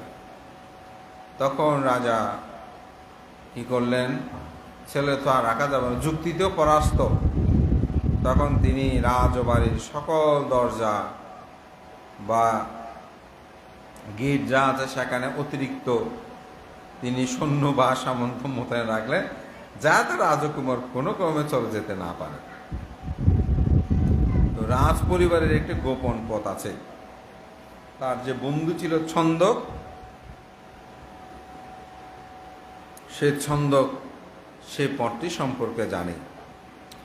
তিনি কিভাবে চলে যাবেন, কিভাবে বের হবেন, এগুলো নিয়ে প্রতিনিয়ত ভাবছে। ইতিবৎসরে খবর আসলো যে তার স্ত্রী যশোদারা তিনি গর্ভ যন্ত্রণায় কাতর হয়ে আছেন। তখন কিছুক্ষণ পরে খবর আসলো যে তিনি সন্তানের পিতা হয়েছেন, কিন্তু তখন তিনি খুব অস্থির। তখন রাহুলের জন্মের খবরটা শুনে তিনি খুব খুশি হলেন, কিন্তু যেহেতু তিনি সংসারের অসারতা নিয়ে চিন্তিত, তখন তিনি বললেন সাথে সাথে, রাহুল জাত বন্ধন জাত। অর্থাৎ রাহুলের জন্ম, রাহু মানে যাহা গ্রাস করে, চন্দ্রকে গ্রাস করে, রাহু গ্রাস বলে না, ও যে এখন এই তো শিশু আমার সন্তান জন্ম নিয়েছে, রাহুর জন্ম হয়েছে, আমি তো সংসারে পিতা মাতা আছে, স্ত্রী আছে, এখন আরো বেশি আমি আবদ্ধ হয়ে যাব, সুতরাং আমার মুক্তির পথ কোথায়? তো তিনি খুশি মনে যিনি খবর দিলেন তাকে স্বর্ণ মুদ্রা দিলেন। তখন রাজাগণ বা যুবরাজাগণের ধর্ম ছিল আপনি কোনো ভালো সংবাদ দিলে তাকে পুরস্কৃত করা, তো তাকে সেভাবে পুরস্কৃত করলেন। কিন্তু তিনি বারবার ভাবছেন। তখন পুত্রকে দেখলেন, দেখেই যশোদারা দেখে সেখানে শয়ন করা। তো তিনি ভাবছে, এখন আমি যদি আমার পুত্রকে আদর করতে যাই, যশোদারা জাগ্রত হয়ে যাবে, সে জাগ্রত হলে পুত্রকে আমার কোলে দেবে, তখন এই পুত্রকে তো কোলে থেকে রেখে আমার পক্ষে এই সংসার ছেড়ে যাওয়া, এই গৃহ অবিনিষ্ক্রমণ করা সম্ভব নয়। তখন তিনি পুত্রকে এবং তার স্ত্রীকে এক পলক দেখে এসেই তিনি ছন্দককে বললেন, যাও তুমি আমার কণ্ঠক অশ্বকে তৈরি করো, আমি চলে যাব। তখন যেহেতু যুবরাজের আদেশ এবং ছন্দক ছিল কিন্তু সহচারী, অর্থাৎ রাজকে দেখভাল যার দায়িত্ব, তিনি যেহেতু দায়িত্ব দিয়েছেন তিনি সেগুলোর ব্যবস্থাপনা করলেন। এখানে একটা বিষয় আছে, এটা আর একটু পরে বলবো। তখন সেদিন ছিল আষাঢ়ী পূর্ণিমা। ঠিক এক পলকে দেখি সেখানে অনেকগুলো কথোপকথন আছে। কথোপকথনগুলো আসলে আপনারা পড়লে ভালো হয়, আমি বললে অনেক সময় অনেক কথা যেগুলো হয়তো আমাদের পক্ষে ভিক্ষুদের পক্ষে বলাটা বেশি সুন্দর দেখায় না, অনেকে অনেকভাবে নিতে পারে। সেখানে তার হৃদয়ের কিছু কথা তিনি সেখানে ব্যক্ত করতেন। কিছু সাহিত্যিক রস কিন্তু এখানে আছে। এটা মূল যে আসলে গ্রন্থ আমি যেটা পড়েছি সেখান থেকে আবার সাহিত্যিক বইগুলো যখন সেখানে কিছু সাহিত্যিক রস কিন্তু সেখানে থাকে, সেভাবে তারা কথোপকথনগুলো তুলে ধরেছেন। তখন তিনি সেখান থেকে বিদায় নিয়ে অভিনিষ্ক্রমণ করলেন। যখনই অভিনিষ্ক্রমণ মানে গৃহত্যাগ, তিনি চলে গেলেন সাথে কণ্ঠক আর ছন্দক সারথীকে নিয়ে তিনি যাত্রা করলেন। অনমা নদীর তীরে গিয়ে তিনি তার পাদুকা, তার শরীরে যে রাজভূষণ সেগুলো তিনি তার স্ত্রীকে দেওয়ার কথা ব্যক্ত করলেন। তরবারিটাও তিনি দিলেন, মুখ মানে স্বর্ণলঙ্কা যা ছিল সেগুলোও দিয়ে তিনি অনমা নদীর তীরে মাথা অর্থাৎ কেশসাধন করে তিনি ঋদ্ধিময় পাত্র জীবন তিনি লাভ করেছিলেন।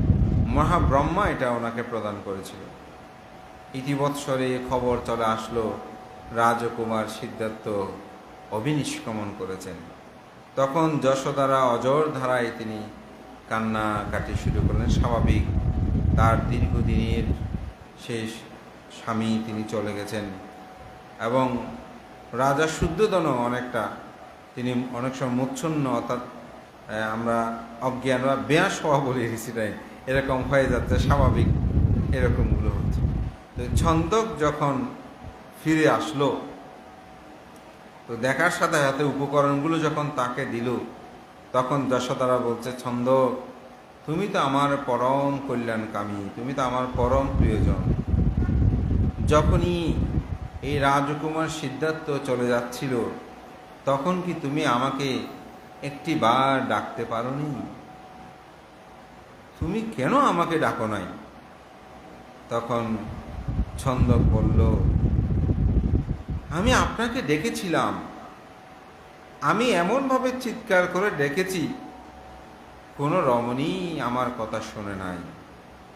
আমার মনে হয়েছে আমার এই উচ্চ শব্দের ডাকখানি দেবতাগণ যেন অপরে কেউ শুনতে না পারে সেরকম প্রতিবন্ধকতা সৃষ্টি করেছে। নয়তো আমি যেভাবে চিৎকার করে ডাক দিয়েছিলাম, আপনি অবশ্যই জাগ্রত হওয়ার কথা ছিল। বজে শুধু তা নয়, খন্তক অশ্ব যেটা ঘোড়া, বোধে তার পায়ের শব্দ এটি যোজন মাইল পর্যন্ত শোনা যায় সে কোনো পথ দিয়ে হেঁটে যাওয়ার সময়। কিন্তু আমি অবাক হয়েছি, যখন রাজকুমার সিদ্ধার্থ আমাকে সুসজ্জিত করার জন্য বলেছে, তখন এত শব্দ হয়েছে, কিন্তু এই শব্দ রাজপ্রাসাদের কেউ শোনে নাই। আমার মনে হয়েছে চারি লোকপাল দেবতা তারা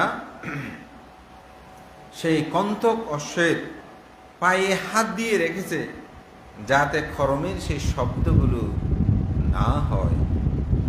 এভাবেই তিনি গৃহত্যাগ করেছেন। যেদিন তিনি গৃহত্যাগ করেছেন, তার রাজভূষণ পরিত্যাগ করেছে বলেছে, চুল কত্তন করেছে বলেছে কে? ছন্দক। সেদিনই যশোদারা তার নিজের চুল তিনি নিজে কেটে ফেললেন।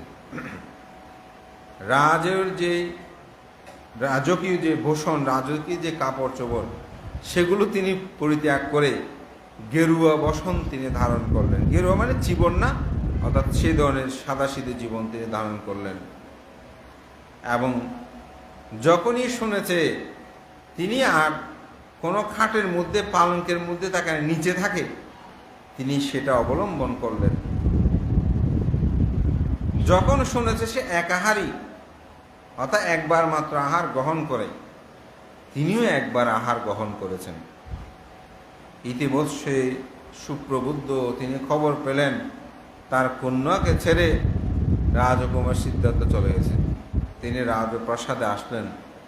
রাজা শুদ্ধোধনকে যথা কথা বলে তিনি ভৎসনা করলেন, ওটা আপনি আমার কন্যার জীবন শেষ করে দিয়েছেন, এখন আমার কন্যাকে আমি নিয়ে যাব, আমার কন্যাকে বিবাহ করার জন্য অনেক রাজপুত্র, অনেক রাজ্যের অনেক শ্রেষ্ঠী তারা এখনও আমাকে পত্র দিচ্ছে, আমার সন্তান এখানে এরকম স্বামীহীনভাবে তিনি থাকবে না। এখানে একটি কথা আমি বলবো, অনেক ভিন্ন সম্প্রদায়ের অনেক সময় আমি ফেসবুকে বা সোশ্যাল মিডিয়ায় তাদের কিছু উক্তি আমি দেখি। তারা সেখানে লিখেন যে রাজকুমার সিদ্ধার্থ তিনি অমানবিক কাজ করেছেন। কেন? তিনি নিজের স্ত্রীকে যে তিনি ফেলে চলে গেছেন, এটা উনি ঠিক করেন নাই। আমাকেও একবার আমার এক বন্ধু সে আমাকে প্রশ্ন করেছে, বলতে আচ্ছা এটা কি ঠিক কাজ হলো যে তিনি বিয়ে করলেন, তিনি ওনাকে ছেড়ে চলে গেলেন, এই যে উনি কিভাবে থাকবে চলবে? আসলে একটা বিষয় যদি আপনি সুস্পষ্টভাবে চিন্তা করেন গভীরভাবে, তাহলে উত্তরটা আপনি পেয়ে যাবেন। তো এটার জীবনের শেষে গেলে আরও বুঝতে পারবেন। তবু আমি এই জায়গায় এই কথাটা বলছি, যেমন একজন সৈনিক দেশকে রক্ষা করার জন্য যখন যুদ্ধে যায়, তখন কি তিনি স্ত্রীকে সাথে করে নিয়ে যায়? কেন? কারণ যুদ্ধের মধ্যে স্ত্রীকে নিয়ে গেলে কি তিনি কি স্ত্রীকে রক্ষা করবে নাকি যুদ্ধ করবে? তো বুদ্ধ অর্থাৎ রাজকুমার সিদ্ধার্থ তিনিও একটি যুদ্ধে গিয়েছেন। কিসের যুদ্ধ? মারের সাথে তিনি একটা যুদ্ধে অবতীর্ণ হয়েছেন, অর্থাৎ তিনি একটি সত্যকে আবিষ্কার করার জন্য গিয়েছেন। তো ওখানে কি স্ত্রী পুত্র নিয়ে গেলে হবে? তা আমি বললাম তিনি তো যশোদারাকে তালাকও দেয়নি, তাকে পরিত্যক্ত করেনি। তিনি একটি সত্যকে আবিষ্কার করতে গিয়ে, অর্থাৎ জরা দুঃখ, ব্যাধি দুঃখ, মরণ দুঃখ, এগুলো থেকে কিভাবে মুক্তি পাবে, একটা দেশ কিভাবে মুক্তি পাবে, সেজন্য যেমন অস্ত্রশস্ত্র নিয়ে যুদ্ধ করতে গেছে, স্ত্রী পুত্র সবাইকে ফেলে, ঠিক অনুরূপভাবে আমার চিত্ত জগতের মধ্যে, ওটা হচ্ছে বাহ্যিক জগৎ, এটা হচ্ছে আমার চিত্ত জগতের মধ্যে, আমার জীবনের মধ্যে যে ব্যাধি জরা দুঃখ, ব্যাধি দুঃখ, মরণ দুঃখ আছে, সেটা থেকে মুক্তি লাভ করার জন্য আমার এই যাত্রা। তো সুতরাং আপনি দুটাকে যদি একটু তুলনামূলকভাবে চিন্তা করেন, তাহলে কিন্তু এখানে কোনো অমানবিকতার বিষয় হয় না। তো আমি যুদ্ধে গিয়েছি, যখন মৃত্যুবরণ করেছি, তাহলে আমার স্ত্রী বিধবা হয়ে যায়নি, তাহলে যুদ্ধে যাওয়াটা কি ঠিক হয়েছে? ফিরে আসলে তো আসলাম, কিন্তু না আসলে তো এটা মৃত্যু অবধারিত। তো সুতরাং এটা একটা বুদ্ধের যুদ্ধে যাওয়া, এখানে স্ত্রী পুত্র নিয়ে যাওয়ার কথা নয়। আর যেহেতু রাজ পরিবারের ওনার ভরণ পোষণের কি কোনো অভাব হবে? অভাব হবার কথা নয়। ধর্মপ্রাণ প্রিয় উপাসক উপাসিকা বিন্দু, পরবর্তীতে এটা আরও বিষয়টা স্পষ্ট হবে। তখন তিনি এইভাবেই সুপ্রবুদ্ধ বলছেন, না আমি নিয়ে যাব, আমার এই সন্তানকে এখানে আর রাখবো না। তখন রাজা শুদ্ধোধন প্রথমে অনেকটা নিরুপায়, প্রথমে বলেছেন সে তো আমার কন্যার মতো, আমার আমার পুত্র চলে গেল, আমি কন্যা রূপে তাকে গ্রহণ করে রেখেছি, আমার নাতি আছে, তাকে আমি এখানে কোনো কিছুর অভাব হবে, এভাবে বিভিন্ন কথা বললেন। কিন্তু উনি বললেন যে না। তখন যশোদারাকে ডাকলো। তো যশোদারা বলল, হে পিতন, আমি আপনার ঔরসে জন্মগ্রহণ করেছি, আপনার দ্বারাই আমি লালন পালন বর্ধন হয়েছি, এটা কিন্তু সত্য, কিন্তু এটি আমার স্বামীর আলো, অর্থাৎ এটা আমার স্বামীর গড়, এখানেই আমার সে মানস পুত্রের জীবন, এখানে তার সাথে আমি সান্নিধ্যে ছিলাম, সে না থাকলেও এটি আমার কাছে খুবই স্মৃতিধন্য। আমার পুত্র, আমি কোথায় যাব না এবং আমি কারোর সাথে আর বিবাহ বন্ধনে আবদ্ধ হতে পারবো না। সেই আমার জীবনের সবচেয়ে মূল্যবান, আজীবন আমি এভাবে থাকব এবং আমি মনে করি সে এক সময় ফিরে আসবে আমার কাছে, এটা আমি জানি। এরকম বলে পিতার কথা, ভাইয়ের কথা সব কিছু তিনি প্রত্যাখ্যান করলেন। দীর্ঘ 6 বছর কঠোর সাধনার পর তিনি বুদ্ধ হলেন, জগৎ খ্যাত হলেন। তার সুনাম সুযশ জ্ঞাতি সর্বদিকেই প্রসারিত হলো। রাজকুমার সিদ্ধার্থ আর সিদ্ধার্থই থাকলেন না। তিনি বৈশাখী পূর্ণিমা তিথিতে জন্মান্তরের 4 অসংখ্য লক্ষাধিক কল্প পারমে সম্ভার পূরণ করে জরা দুঃখ, ব্যাধি দুঃখ, মরণ দুঃখ থেকে বিমুক্তি লাভের প্রত্যয়ে তার যে সাধনা, সেটি গয়ার বুদ্ধির তলে বসে তিনি সেই পরম, সেই সত্য, 4 আর্য সত্য আচষ্টাঙ্গ মার্গ আবিষ্কার করে তিনি জগতেই বুদ্ধত্ব লাভ করলেন। তখন তার নাম হলো গৌতম বুদ্ধ। তো গৌতম বুদ্ধ আর বোধিসত্ত্বের মধ্যে সেজন্য সিদ্ধার্থের মধ্যে পার্থক্য আছে, আবার একে অপরের পরিপূরক। চারিদিকে সধর্মের প্রচার হলো। রাজা শুদ্ধোধন খুব ইচ্ছে করছে সে নিজের পুত্রকে দেখার জন্য। এখন যাকে পাঠায় সে বুদ্ধের কাছে গিয়ে ধর্ম শুনে কপিলবস্তু নগরে আসার কথা ভুলে যায়। তো কালুদায়ী নামক এক মন্ত্রী ছিল, সে ছিল খুব চৌকস এবং সে রাজকুমার সিদ্ধার্থের বাল্যবন্ধু। রাজা শুদ্ধোধন চিন্তা করলেন, বলে তাকে পাঠালে ভালো হবে। তো কালুদায়ীকে ডেকে বলছে, অনেককেও পাঠালাম, কেউ তো আমার পুত্রকে নিয়ে আসে না। তুমি খুব বুদ্ধিমান, চৌকস, তোমাকে আমার মনে বিশ্বস্ত হচ্ছে, তুমি গিয়ে তুমি আমার পুত্রকে নিয়ে আসো। তখন সে গেল, গিয়ে বুদ্ধের ধর্ম কথা শুনতে শুনতে সে যে আর কপিলবস্তু আসতে বলবে সেই চিন্তা নাই, তিনি প্রব্রজ্ঞা গ্রহণ করে ফেললেন। প্রব্রজ্ঞা গ্রহণ করে তিনি কিন্তু ক্ষান্ত হয় নাই, তিনি মনে মনে রেখেছে একদিন সুযোগ বুঝে আমি বলবো।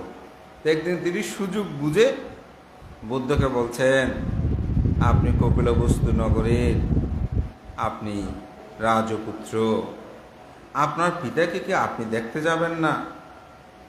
বলছে, হ্যাঁ অবশ্যই যাব। আমার পিতা তো আমার পরম হিতৈষী কল্যাণ মিত্র, আমার মাতা তো আমার পরম হিতৈষী, আমার পরম উপকারী, অবশ্যই আমি তাদেরকে দেখতে যাব। তখন তার বুদ্ধত্ব লাভের পর 7ম বছর, অর্থাৎ সারদা ঋষি প্রথার নিগতাভাবের পরে তিনি সশস্য নিয়ে কপিলবস্তু নগরে তিনি গমন করলেন। চারিদিকে এর আগে কালুদায়ীকে পাঠিয়ে দিয়েছে যে আমি আসছি এই খবরটা দেওয়ার জন্য। যখনই খবর দিল, রাজ্যের মধ্যে বহু আয়োজন, সব কিছু সুসম্পন্ন হলো। তারপরে সেখানে যখনই রাজকুমার অর্থাৎ গৌতম বুদ্ধ, এখন তার সিদ্ধার্থ নয়, গৌতম বুদ্ধ, তিনি যখন প্রবেশ করলেন তখন দেখা গেল তিনি পাত্রহস্তে পিণ্ডচারণে বের হয়েছে। রাজা খুব ক্ষুব্ধ হলেন, মনে খুব কষ্ট পেলেন। বলে যে এমনি তো রাজার সন্তান, সেখানে এই সন্ন্যাসী হয়ে আমাকে বড় অপমানিত করলো। এখন আমাকে খাদ্যদ্রব্যের অভাব আছে, এখন পাত্র একটা নিয়ে এই রাস্তায় রাস্তায় বিক্রি করতেছে, আমাকে আর কত অপমান করবে। তো পুত্রের কাছে গেল, পুত্রকে গেছে, পুত্র তুমি এই কি করছো? এটা তো রাজধর্ম না।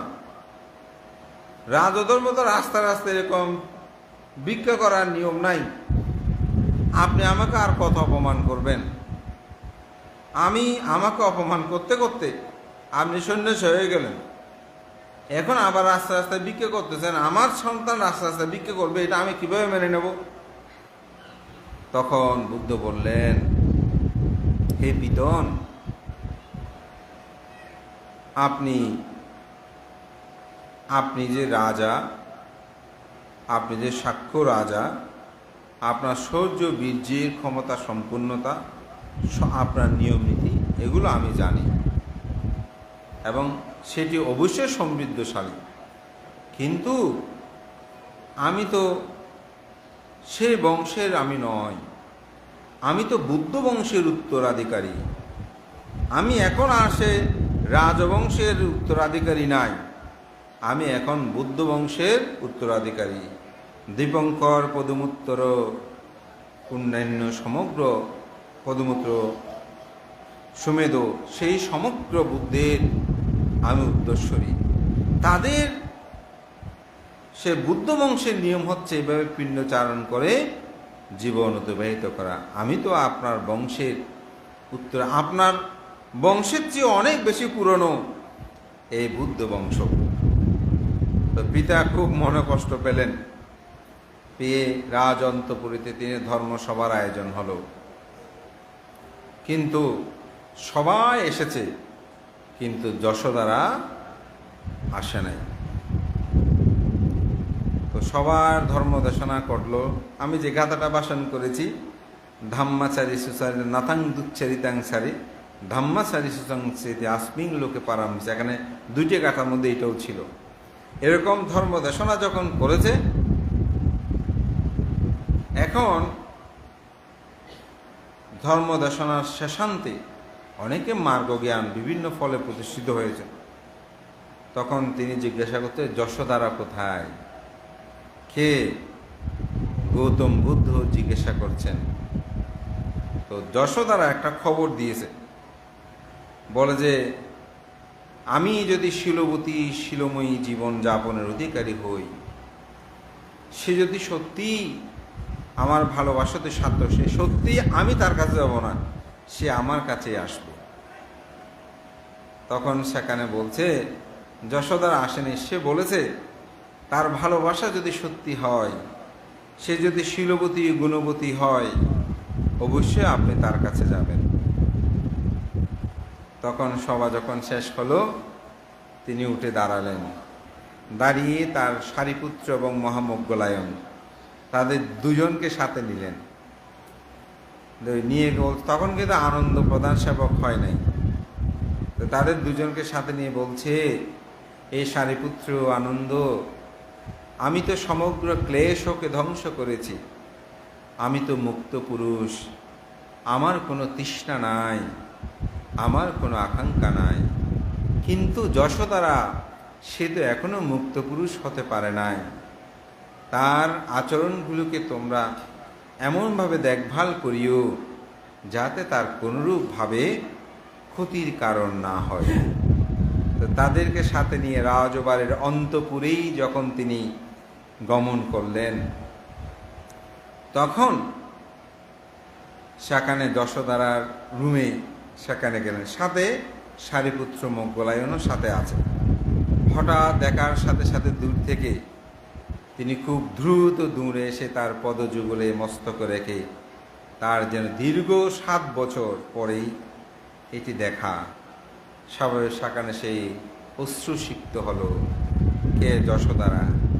এবং সেখানে বলছে যে আমি যেদিন শুনেছি আপনি মাথার চুলগুলো ছেদন করে যাতে কেটে ফেলেছেন, আমি সেদিন কেটে ফেলেছিলাম।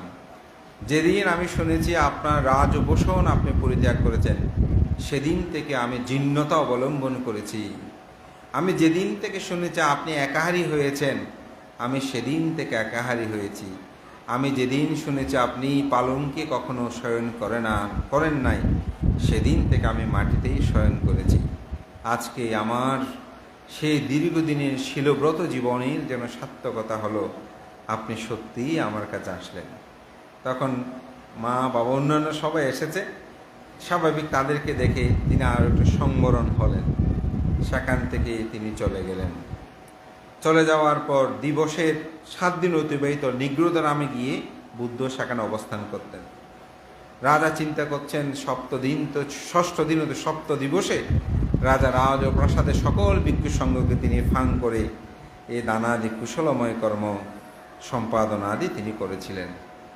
তখন যশোদারা বলছে যে পুত্রকে বলছে, তখন পুত্রের বয়স কত? 7 বছর। তো পুত্রকে বলছে, তোমার পিতা যেদিন চলে গিয়েছিল সেদিন 4 নিদুকুম্ভ হারিয়ে গিয়েছিল। আপনারা আসলে আমি একটু আজকে বেশি কথা বের করতে চাইনি, কারণ সিদ্ধার্থ যেদিন জন্মগ্রহণ করে সেদিন কিন্তু 4 নিদুকুম্ভ উৎপন্ন হয়েছিল।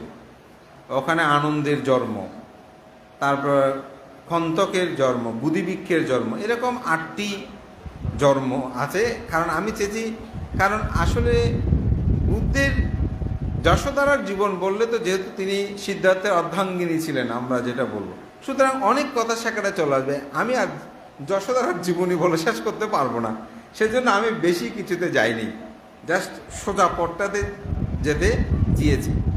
তো যশোদারা বলছেন যে তোমার পিতা যেদিন এই বাড়ি থেকে চলে গিয়েছিল সেদিন এই 4 নিদুকুম্ভ হারিয়ে গেছে। আপনাদের মধ্যে অনেকে দেখবেন পুণ্যর লক্ষণ, অনেকে বলে বান্তা আমার মেয়েটা জন্মগ্রহণের পর থেকে আমার আয় উন্নতি শুরু, মেয়েটাকে বিয়ে দিলাম আমার সর্বনাশ। অনেকে বলে বান্তে এই বউটাও খুব বাইকিত বউ, আর বয়ে না ফলো দেয় না, সরিও এন তেন, এরকম বলে। এটা আসলে একটা পুণ্য পারামি। এটা হচ্ছে অনেক সময় পুণ্যের সাথে অনেক কিছু সম্পর্কযুক্ত। যেমন আমি দেখেছি এমন পরিবার, যে পরিবারে মানুষ শীল গ্রহণ করতো না, দান ধর্ম করতো না, কিন্তু ওনাদের পুত্রবধূ আসার পর দেখা গেলো যে পরিবারটাকে সে পরিবর্তন করে ফেলেছে।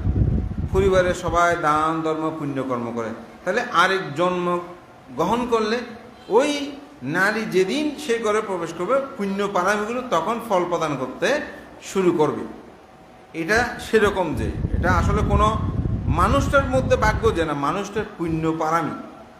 যেমন শিবুলি কুমার যখন মাতৃগর্ভে প্রতিসন্ধি গ্রহণ করে তখন থেকে সুপ্রভাষা যেখানে হাত দেয় সেটা সোনা বলে দেয়, এরকম অনেক মানুষ আছে। হ্যাঁ, আমাদের অনেক বোঝা নিয়ে অনেকে বুঝে দিলে উঠছে কি, এটা হচ্ছে আসলে পুণ্য, মানুষের পুণ্য পারামি। তো ঠিক অনুরূপভাবে 4 নিদুকুম্ভ এগুলো বলছে হারিয়ে গেছে। তো তুমি তো রাজা হবে, কে? রাহুল। তো তুমি পিতার কাছে সে পিতৃধনে আশা করো, এ সাইডটি গেল কোথায়? তো তখন তিনি পিতার পিছিয়ে পিছিয়ে যাত্রা শুরু করে। তো পিতাকে আমি চিনব কিভাবে? তখন নরসিংহ যেটা গাথা আছে, এই নরসিংহ গাথাটা তিনি আবৃত্তি করলেন, যে পুণ্য লক্ষণযুক্ত সম্পূর্ণ সিংহ পুরুষ তোমার পিতা, তার 4 যুগলু, এরকম বিভিন্ন বর্ণনাগুলো তিনি দিয়েছেন। এটা অবশ্যই বইয়ের মধ্যে গাথা আকার, এগুলো খুব সুন্দর আছে। এবং আপনারা নরসিংহ গাথা লিখলেই আপনাদের ইউটিউবে এটা পাবেন। আজকে আমি বইটা যখন দুপুরে একটু পড়ছি, এই গাথাটা আমি শুনতেছিলাম, এবং শুনতে শুনতে আমি অশ্রুসিক্ত হয়েছি যে আসলে মানে বুদ্ধের কথাগুলো আসলে কীরকম এবং কিভাবে পুত্র পরিচয় দিচ্ছে। তো বলতে তোমার পিতা তো নিগ্রহগ্রামে আছে, সেখানে যে বহু ভিক্ষু সংঘ আছে তাদের মধ্যেই তুমি তাকে চিনতে পারবে। বলে আমি পিতাকে চিনব কিভাবে?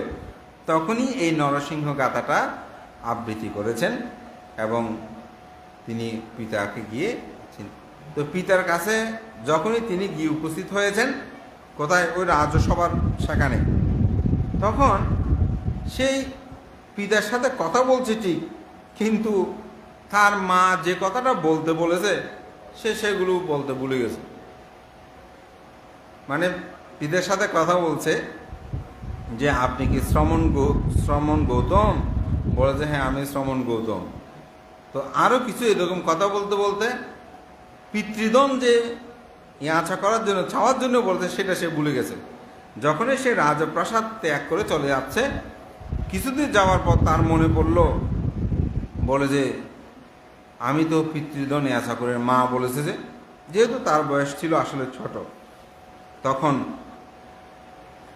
পিছিয়ে পিছিয়ে যাতে, এখন রাস্তায় তো আর কথা বলা যায় না, যখন নিগ্রোধারামে গিয়ে বুদ্ধ বসলেন, তখন বলে যে আপনি তো আমার পিতুন, আপনি আমাকে পিতৃধন প্রদান করুন।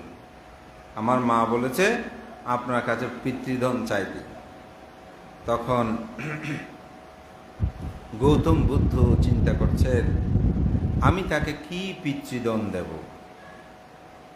তখন তিনি বলছে রাহুল যে পিতৃধন প্রত্যাশা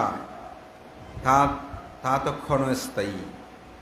অর্থাৎ যে চারি নিধিকুম্ভ রাহুল চাচ্ছে এটা তো ক্ষণস্থায়ী, এটা দুঃখ প্রদাহ, এটা ওকে দুঃখ দেবে। রাজকর্ম দেখেন না আমাদের দেশে যিনি সরকার আসবে এখানে কাউকে কি শান্তি দিচ্ছে? এই পর্যন্ত কাউকে শান্তি দিয়েছে পৃথিবীতে? কোনো রাজা মহারাজাকে কেউ পছন্দ করে, কেউ গালি মন্দ করে, ঠিক না? এখানে কারণ এটা এমন, এখানে কেউ শান্তি পাবে না, কারণ এটা শান্তির জায়গা নয়। তখন বলছে এই চারি নিধিকুম্ভ তাহা তো ক্ষণস্থায়ী, যে সম্পদ সে চাচ্ছে এগুলো তো ক্ষণস্থায়ী। আমি মহাবুদ্ধি বৃক্ষ মূলে যে সপ্তবিধ আর্যদন লাভ করেছি তাহাকে আমি সেই লোকোত্তর সম্পদের উত্তরাধিকারী করব। আজকে আমি আসলে এই কথাটা পড়েই আমি উচ্ছ্বসিত হয়েছি। সেজন্য একটু কোট করেছে আসলে, যে বলছে রাহুল যে পিতৃধন প্রত্যাশী হা ক্ষণস্থায়ী দুঃখপদ। আমি মহাবুদ্ধি মূলেই সপ্তবিধ আর্যদন যে লাভ করেছি তাকে আমি সেই লোকোত্তর সপ্তদনের উত্তরাধিকারী করব। তখন বলছে হে সারিপুত্র, তুমি রাহুলকে প্রব্রজ্য প্রদান করো। তখন রাহুলকে পিতৃধন নেয়াচা করতে গিয়ে প্রব্রজ্য দিল। এদিকে যশোদারা চিন্তিত হয়ে আছে আমার পুত্র আসছে না কেন। আবার ভাবছে হয়তো বহুদিন পর পিতা পুত্রের মিলন হলো, হয়তো সেই নিগ্রোধারা গ্রামে তারা একে অপরের মধ্যে কথোপকথন হচ্ছে, অনেক দিনের ভাব বিনিময় হচ্ছে, হয়তো আমার পুত্রকে তার পুত্র স্নেহ বৎসল করছে, এভাবে কত কিছু ভাবছে। কিন্তু সন্ধ্যা যখন ঘনিয়ে আসলো তখন তিনি আরো চিন্তিত হয়ে পড়লেন। চিন্তিত হয়ে এই খবর আসছে যে নিগ্রোধারামে সে বালক রাহুল তিনি প্রব্রজ্য ধর্ম গ্রহণ কথা শ্রমণ হয়ে গেছে। তখন তো তিনি ক্রন্দনে রাজপ্রাসাদ যেন একেবারে। তখন রাজা শুদ্ধোদন তিনি সান্ত্বনা দিয়ে বলছে আসলে আমি পুত্র হারার দুঃখ আমি বুঝি। আমি যেমন আজ থেকে 7 বছর আগে আমার পুত্রকে হারিয়ে আমি যেই দুঃখ পেয়েছি, আজকে তোমার পুত্রের এই সংবাদ শুনে তুমিও দুঃখ পাচ্ছ, এটি আমি উপলব্ধি করেছি। তখন তিনি আবার গেলেন, কে অর্থাৎ রাজা শুদ্ধোদন গিয়ে বলছেন হে শ্রমণ গৌতম, হে পুত্র, তুমি আমাকে ছেড়ে চলে গেছো, আমি সেটা সহ্য করলাম। তুমি নন্দকেও নিয়ে আসলে, এখন আমার একমাত্র উত্তরাধিকারী তাকেও তুমি নিয়ে আসলে। সুতরাং এভাবে যদি মা বাবার অনুমতি ছাড়া আপনি প্রব্রজ্যা প্রদান করেন তাহলে তো মা বাবা মনে কষ্ট পাবে।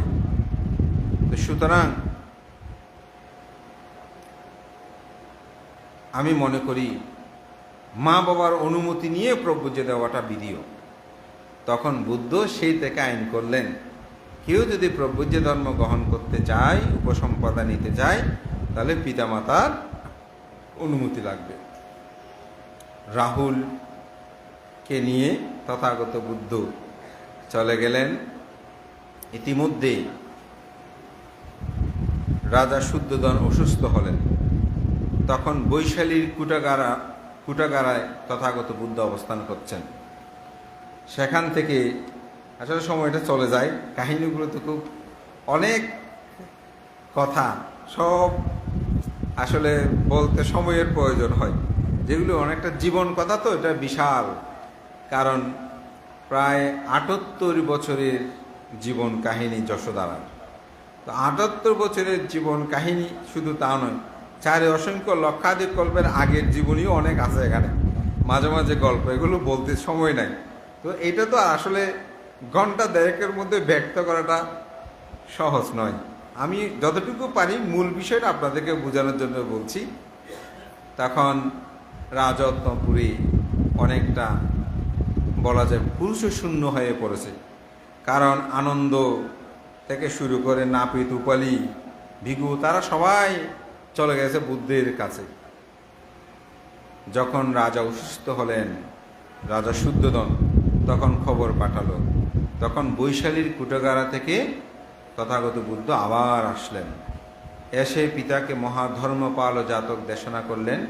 পিতা অনাগামিত্ব লাভ করে তিনি পরিনির্বাণ অর্থাৎ অরহতে তিনি অনাগামিত্ব লাভ করলেন এবং তিনি মহাপ্রয়াণ করলেন।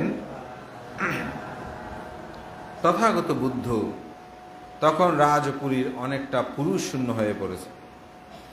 তখন মহাপ্রজাপতি গৌতমী যশোদারাকে বললেন, চলো আমরা বৈশালীতে যাই এবং সেখানে গিয়ে আমরা প্রব্রজ ধর্ম গ্রহণ করার জন্য আমরা বুদ্ধের কাছে প্রার্থনা করি। তখন তারা সেখানে গিয়েছেন। মহাপ্রজাপতির জীবনে যারা পড়েছেন সেখানে কি হয়েছে আমি ব্যক্ত করেছি। তখন বুদ্ধ 8টি গুরু ধর্ম প্রদানের মাধ্যমে তাদেরকে প্রব্রজ ধর্মে দীক্ষা প্রদান করলেন। দীক্ষা প্রদানের পর যশোদারা সহ সেখানে 10 সহস্র জন ওখানে ভিক্ষুণী ধর্ম তারা গ্রহণ করে এবং যশোদারা 1.5 মাসের অর্ধ মাস অর্থাৎ 15 দিনের মধ্যে সে অরহত্ত মার্গ জ্ঞানে উপনীত হয়। অর্থাৎ যশোদারা বিমুক্তি লাভ করে অরহত হয়ে যায়। এখন আমি আপনাদেরকে একটি কথা বলবো, যে কথাটা মাঝখানে বলেছি। স্বাধীনতা যখন অর্জন করে, যে স্বাধীন দেশের মধ্যে যখন স্ত্রীর বসবাস হয়, তখন তাকে বীর যুদ্ধ বলে না, ফেলে গেছে যে সেটা নিয়ে কোনো কথা বলে। তো বুদ্ধ স্ত্রীকে ছেড়ে চলে গেলেও তিনি বুদ্ধত্ব লাভের পর জন্ম জন্মান্তরের সমগ্র দুঃখকে অপনোদন করার যে শিক্ষা, যে জ্ঞান, যে প্রজ্ঞা, সেটা তার স্ত্রীকে তিনি প্রদান করেছে না। তাহলে এখানে বঞ্চিত করার কি আছে? আরও যদি বলি, যেমন আমাদের অনেকে স্ত্রীকে দেশে রেখে বিদেশে চাকরি করছে না, অনেকে 5 বছর আছে, 6 বছর, 10 বছরও আছে না, এরকম আছে না, বেশিও আছে না। তাহলে তারা কি স্ত্রীকে পরিত্যাগ করেছে? ভরণ পোষণ সব ব্যবস্থা করছে না। তো সুতরাং সিদ্ধার্থ গৌতম তো ভরণ সকল ব্যবস্থা তিনি করে গেছেন। তিনি একটি যুদ্ধে অবতীর্ণ হয়েছেন, চিত্তগত যুদ্ধ, জীবন যুদ্ধ। তিনি সেটি জয়ী হয়ে তো তার স্ত্রীকে তিনি অরহত্ব প্রদান করেছেন, অর্থাৎ অরহত্ব লাভের পথ নির্দেশনা দিয়েছেন। সুতরাং এখানে স্ত্রীকে কোনো কারণেই তিনি বঞ্চিত বা পরিত্যক্ত তিনি করেন নাই।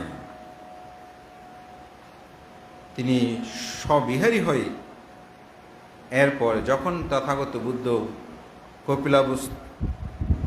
শ্রাবস্তির জেতবন বিহারে অবস্থান করছেন, সেই জেতবন বিহারের পাশে একটি ভিক্ষুণী নিবাস ছিল, সেখানে তিনি অবস্থান করতেন। তো রাহুল ছিল ছোট, তো রাহুল প্রায় সময় মাকে দেখতে যেত। তো একদিন মায়ের একটি উদর রোগ হয়, যেটা পেটের সমস্যা রোগের। তো এখন রাহুল গিয়ে দেখে যে মা অসুস্থ। তো জিজ্ঞাসা করে যে মা তুমি তোমার কি গেলে তুমি ভালো হবে? বলে যে আমি রাজন্তপুরে থাকতে বলে যে অম্ররস আমি যখন পান করে থাম তখন আমার এটা চলে যেত। এখন অম্ররস কোথায় পাবে? আসলে তখনকার সময়ে তো ভিক্ষুরা এইভাবে কারো কাছ থেকে অহেতুক কোনো কিছু চাইতো না। প্রার্থনা না করলে আসলে কোনো ভিক্ষু কারো কাছ থেকে চাওয়াটা উচিত নয়, এটা বিনয় এখনও আছে। অর্থাৎ আপনি যদি প্রার্থনা করে ভাঙতে আপনার কোনো কিছু প্রয়োজন হলে আমাকে বলবেন, তাইলে চাইতে পারে। কিন্তু বসিকা আর ইয়েন দন ইয়েন এরকম চাওয়াটা কিন্তু বিধিও নয়, এটা উচিত নয়। তো এখন উনি তো কাউকে চাইতে পারছে না, তো পুত্রকে বলছে, পুত্র বলছে রাহুল বলছে, মা আপনি চিন্তা করবেন না, আমার মহাগুরু আছে, আমার উপাধ্যায় আছে, আমার আচার্য আছে, আমি ওনাদের সাথে পরামর্শ করব। তো ওনার উপাধ্যায়কে, মহাচার্য বুদ্ধ, উপাধ্যায়কে সারিপুত্র, আচার্য সম্ভবত এই ধরনের আরও নাম আছে, আমার ঠিক এগুলো মনে পড়ছে না। তখন উপাধ্যায়ের কাছে গেছে, সারিপুত্রের কাছে গিয়ে বলছে আমার মা এরকম এরকম। বলছে ঠিক আছে তুমি আমার সাথে চলো। গিয়ে রাজা প্রসেনজিতের বাড়ির সামনে গিয়ে ওনাকে একটা বৃক্ষতলে রাহুলকে বসালো, বলতে তুমি এখানে বসো, আমি পিণ্ডচারণ করে আসি। এখন পিণ্ডচারণ করতে সেখানে গেছে, গিয়ে বলে যে আমার অম্র রস লাগবে। সারিপুত্রকে যেহেতু রাজা প্রসেনজিৎ প্রার্থনা করে রেখেছে, তাই তিনি বলতে পেরেছেন। বলার পর অম্র রস দিল, দেওয়ার পরে সেগুলো নিয়ে পুত্র, এখন রাজা বলতেছে যে তিনি কেন অম্র রস চেয়েছে। গোয়েন্দা থেকে বলতে ওনার পিছিয়ে যাও, এগুলো খাওয়ার জন্য তিনি এখানে না খেয়ে, অর্থাৎ পানিও আপনারা দান করেছেন, এখন পানিও তো আপনার না খেয়ে ব্যাগের মধ্যে পরে বের হয়ে যায়, স্বাভাবিক বলতে সামনে দিলে খেলে ভালো লাগতো, বাদে নিয়ে যাচ্ছে কেন, তো বলছে একটু পিছিয়ে যান। তো পিছিয়ে গেল, গিয়ে দেখেছে এগুলো রাহুলকে দিয়ে দিয়েছে। রাহুল পাত্রটা নিয়ে ভিক্ষুণীদের ওখানে চলে গেছে। এটা নিয়ে আলোচনা সমালোচনা শুরু হয়ে গেছে, বলে যে এরকম সারিপুত্রস্তবীরের মতো মানুষ, অর্থাৎ ভিক্ষু, তিনি পিণ্ডচারণ করে এসে আবার যশস্তবীর, তখন কিন্তু যশোধরাস্তবীর হয়ে গেছে তিনি, থেরি বলছে ওনার জন্য মানে থেরির জন্য পাঠিয়ে দিয়েছে, এটা কেমন কথা। তখন ভিক্ষু সংঘ সকল সবাই সমবেত হলো।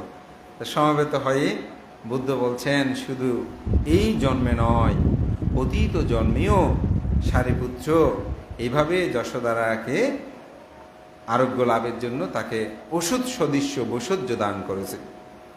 তখন সবাই সেটা বুঝতে পারে। এটার আবার একটা কাহিনী আছে, এটা হচ্ছে চুন্ধুনু কণ্টক নামক একটা জাতক আছে, ওই জাতকে এটা বিস্তারিত এখন বলার সময় নেই। তো এরকম করে আরও জাতক, তিনি সুস্থ হলেন, আবার অসুস্থ হলেন। তখন এই কথাটা রাজার কানে গেল। তো রাজা গিয়ে বলছে আসলে এই রাজকুমার সিদ্ধার্থ গৌতম তথাগত বুদ্ধ, তিনি তো রাজার পুত্র, তার তো কোনো কিছুর অভাব নাই, তিনি আজকে পথে পথে ভিক্ষা করছে। তাহার সিদ্ধার্থের সহধর্মিনী যশোদারা, সে রাজন্তপুরীতে রাজ্যভোগ ভোগ করেছে, সে কি পিণ্ডচারণ করতে হয় তাকে? তার তো এইভাবে রাহুলকে দিয়ে, সারিপুত্র দিয়ে পিণ্ডচারণের প্রয়োজন নাই। রাহুল হচ্ছে সে রাজ পরিবারের উত্তরাধিকারী, সেও এই আজকে পিণ্ডচারণ করতেছে পাত্র নিয়ে। তখন তিনি বললেন আজ থেকে এই অম্ররস এটা পিণ্ড, আমি যাহা কিছু প্রয়োজন আমি সমগ্র কিছু তাদেরকে সেখানে প্রদান করব। যখন ৭৮ বছর বয়স হয় কার, যশোদারা, তখন তিনি চিন্তা করছেন তথাগত বুদ্ধের পরিনির্বাণের পূর্বেই তার প্রধান শিষ্য থেকে শুরু করে সারিপুত্র অনেকেই পরিনির্বাপিত হয়েছেন, আমারও পরিনির্বাপিত হওয়ার সময়কাল এসেছে। তখন সেটা চিন্তা করে তিনি জেতবন বিহারে আসলেন। এসেই তথাগত বুদ্ধের সাথে সাক্ষাৎ করলেন। সাক্ষাৎ করে তিনি তার জন্মান্তরের যে পারমী পূর্ণতা করেই তার যে সুদুর্লভ সাক্ষাৎ লাভ করেছেন, সেই কথাগুলো তিনি ব্যক্ত করলেন।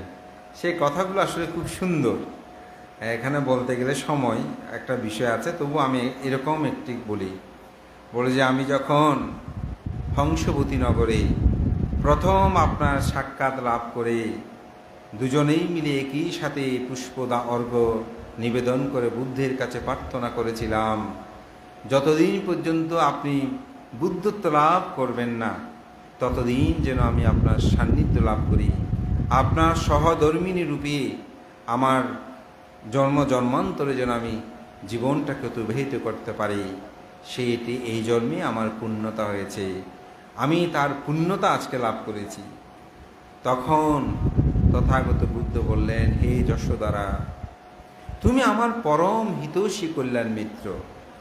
শুধু তুমি এই জন্মে নয়, তুমি জন্ম জন্মান্তরে আমার সহধর্মী রূপে অবস্থান করে আমাকে সর্ববিধভাবে তুমি সহযোগিতা করেছ। আমি যতবারই অবিনিষ্ক্রমণ করেছি ততবারই তুমি শিলরূপে শিলবতী রূপে নিজেকে রক্ষা করে বারবার তুমি শিলবান প্রতিরূপেই আমাকে তুমি শ্রদ্ধা সম্মানের করে আবদ্ধ করেছ। আজকে আমার যেমন জীবনের পূর্ণতা হয়েছে, তোমারও সেরূপভাবে পূর্ণতা হয়েছে। তোমার যথা অভিরুচি তুমি তা করতে পারো। আমি গতবার বলেছি বুদ্ধগণ পরিনির্বাণের কথা, তা যথা অভিরুচি, আর তোমার যেটা মনে হয়। সেখান থেকে তিনি বিদায় নিয়ে বুদ্ধ সম্মুখেই তাকে কেমন দেখেন, বুদ্ধের সম্মুখেই বুদ্ধ বলছেন, তোমাকে হয়তো অনেকে চিনতে পারে নাই, তুমি বিবিধ ঋদ্ধি প্রদর্শন করো।